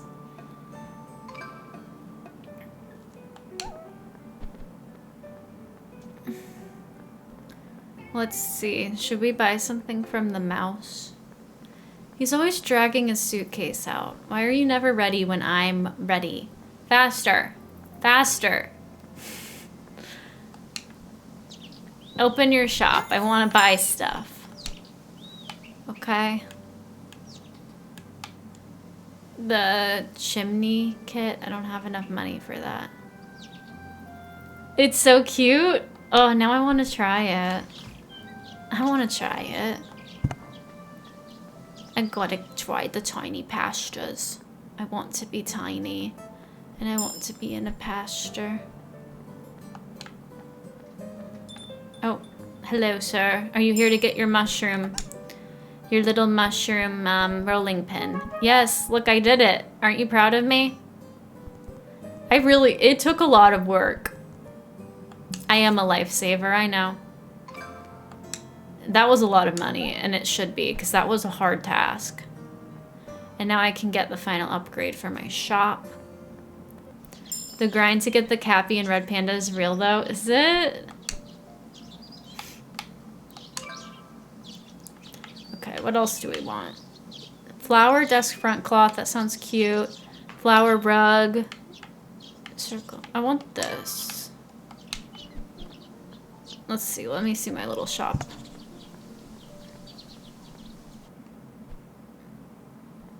How do I customize? Keeps the shop and earns you bonus. Oh, do I need wood for it? How do I get wood? Hi again, I brought this kettle with me today, and oh, of course, my little shadows are here too. It was a gift from my husband. So beautiful, isn't it? During breakfast chaos, someone, not naming names, decided to use the kettle as a launch pad, and the poor kettle fell and broke into pieces.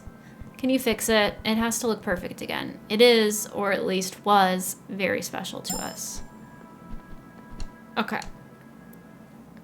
Oh, this is a pretty kettle.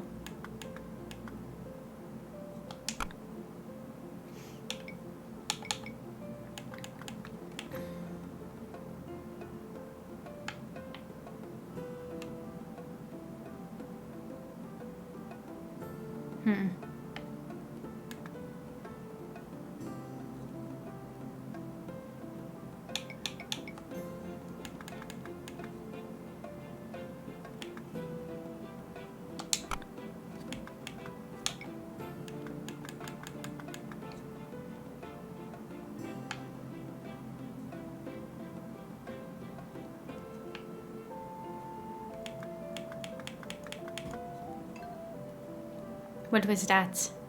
Lizzie, thank you for the hydrate and the stretch. I do both.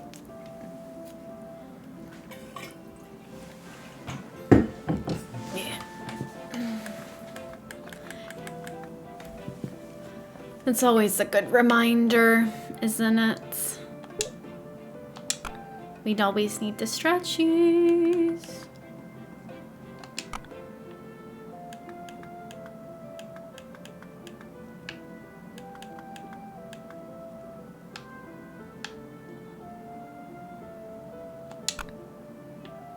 Oh no, it's getting dark. I don't like when it gets dark.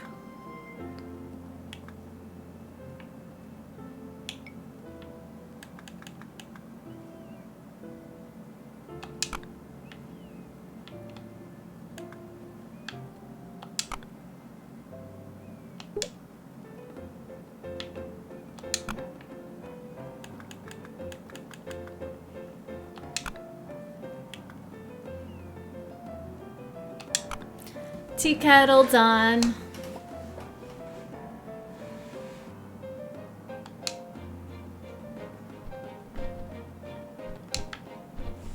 Why is the floor red?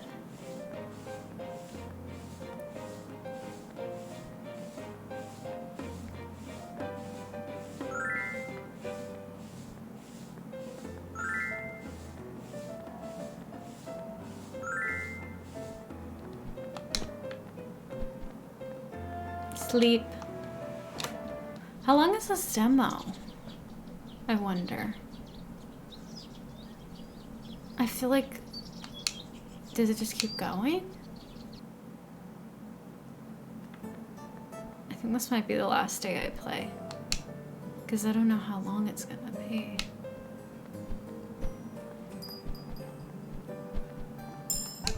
Ah, my friend, I hope you're ready for one last challenge. This one's a whopper. I was preparing a massive batch of broth in my cauldron. It's huge, big enough to feed the entire town. But as I was stirring, I noticed a crack at the bottom. You just got a cat? Cute. I tried patching it myself, but well, the broth started leaking everywhere. This cauldron has been with me since I first dreamed of cooking for big crowds. If you can fix it, it'll mean the world to me, and the town fair will get its due. I know you like a challenge. So could you fix it for me? You betcha.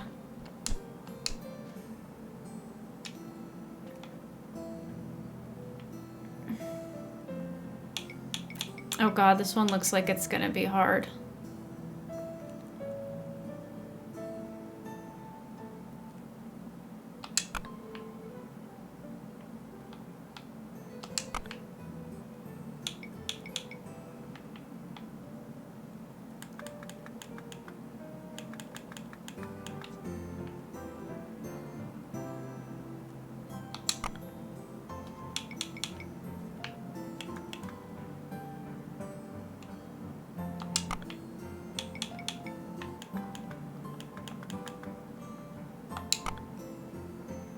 Is it poop?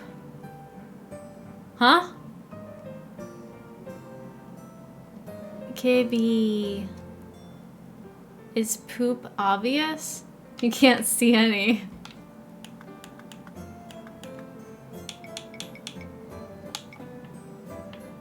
I don't know about the poop.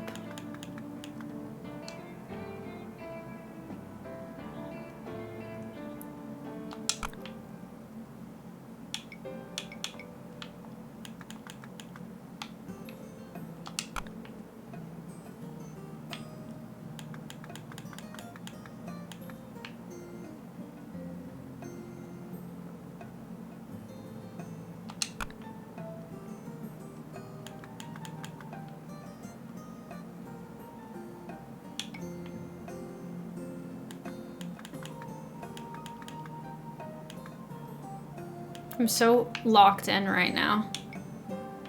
Trying to figure this out.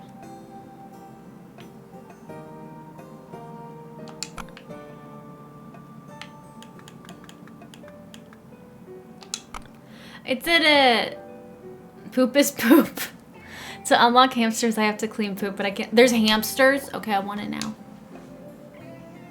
I want to know. Because I like hamsters.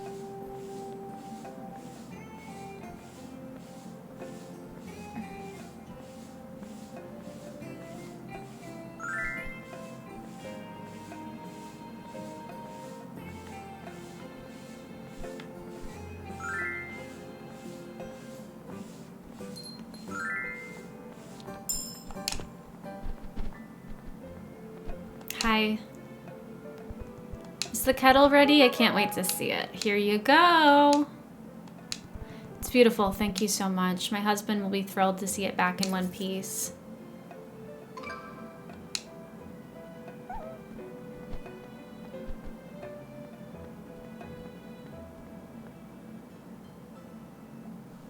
Is there anything outside? Can I, like, pick up anything? No. Okay.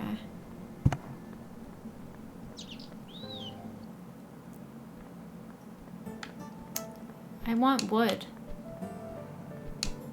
Oh. Patterns? Rug, stool, workstation.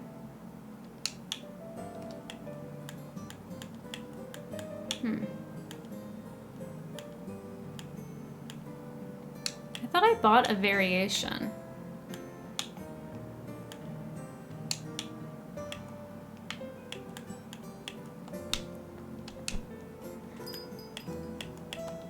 Oh, I heard a ding. Hello.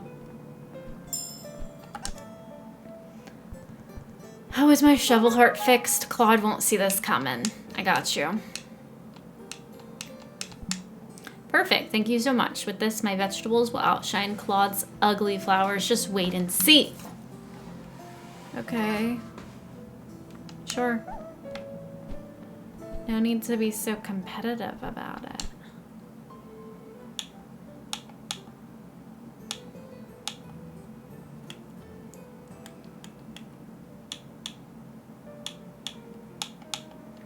I thought I got a thing for the front desk. I don't know. This floor gets so dirty so quickly. I'm just trying to clean, clean, clean, you know?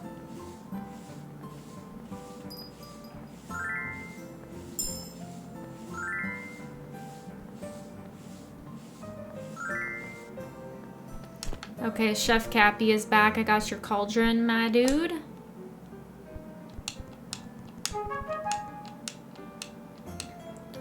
Does it feel strong enough? Magic, the crack is gone. Thank you for everything.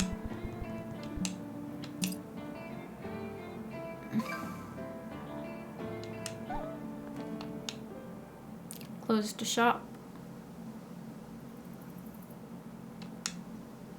Okay, I feel like there can't be much else to do, right? I feel like that's probably the bulk of the demo. That feels like a good stopping point, to be honest. But let's see if the mouse merchant has anything new today. And then we'll probably close that to the demo. But I like to see, like, you know, when it, like, does that little end screen, it's like, thank you for playing the demo. I get so much dopamine to getting to that screen. I want to get to it.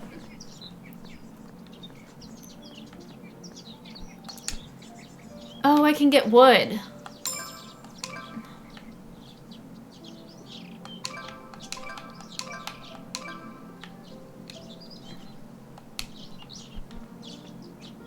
Okay. I bought all the decorations. And I bought wood. So I should have it right now. How come it doesn't let me do the fireplace? Okay, let's talk to the bunnies. Ugh, they need more help. Yeah, I can fix it. You guys just constantly need things. Okay. Can y'all stop breaking? I guess I don't want you to stop breaking things because then I wouldn't stay in business now, would I?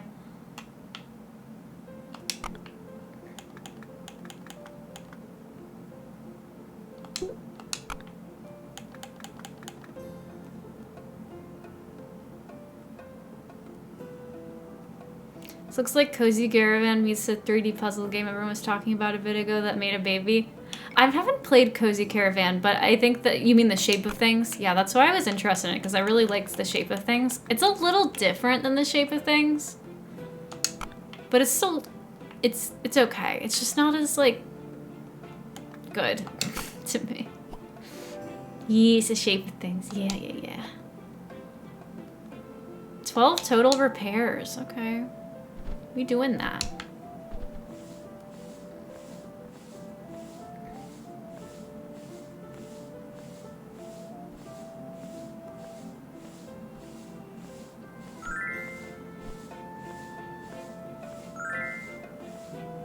There's like just these tedious tasks of like cleaning the floor that I don't really know how I feel about. What do you need, little dude? Were you able to fix it? Yeah. You're a miracle worker. I know, I'm so great.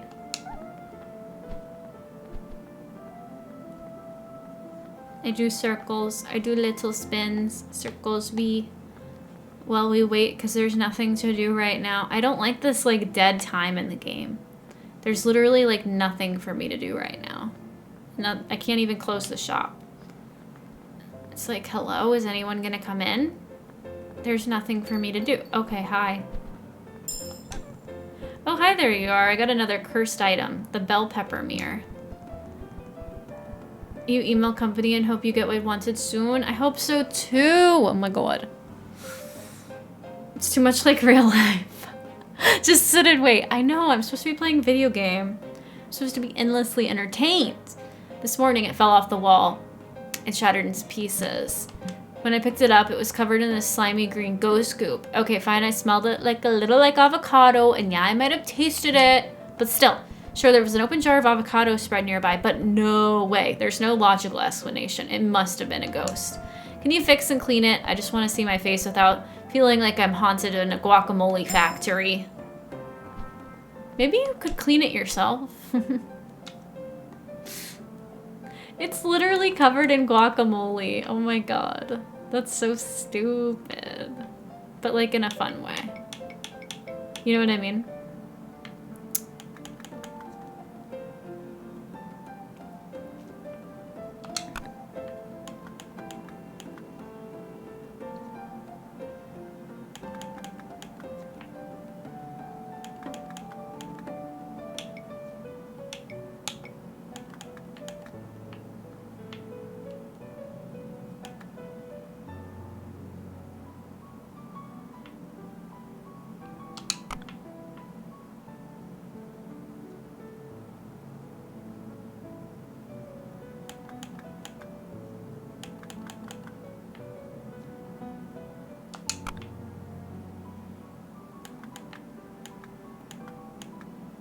I'd be haunted by a guacamole factory.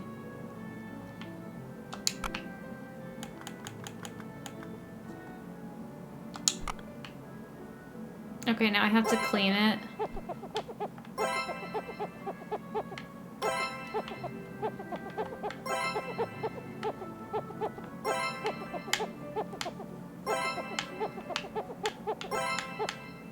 Yay, I did it!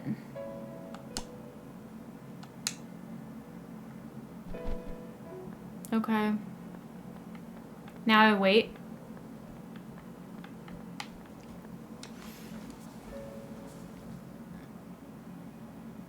This game is so weird. While waiting can stay in its game over. There. If the controls were better, I'd like it a lot more. It's very silly. The achievements were whack. There's one level where you have to kick a can. But I swear the controls are literally just mashing buttons and RNG. It's so frustrating. Was that really you? I can hardly believe it. You returned to take over your grandfather's shop. I remember when you were just a little fox running around here. Your grandfather must be so proud to see you. I brought my dear Maneki Neko. It slipped off the shelf and broke a little paw. Could you fix it for me? Thank you. I'll come back as soon as you have it fixed. Okay, let's go to sleep. Does it save the game? Because I kind of want to finish the demo offline just to get that, like, you finished the demo. But I don't really want to keep playing on stream right now because I gotta pee and get, like, I need to make dinner. So let's see. Oh, how cute is this pause screen? That's cute. How do I go back? Exit to menu. Logbook. I don't know. Did it save? Piece by piece. Is it gonna start me over?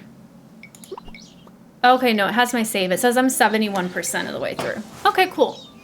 Well, that was fun. Let's find someone to raid out to.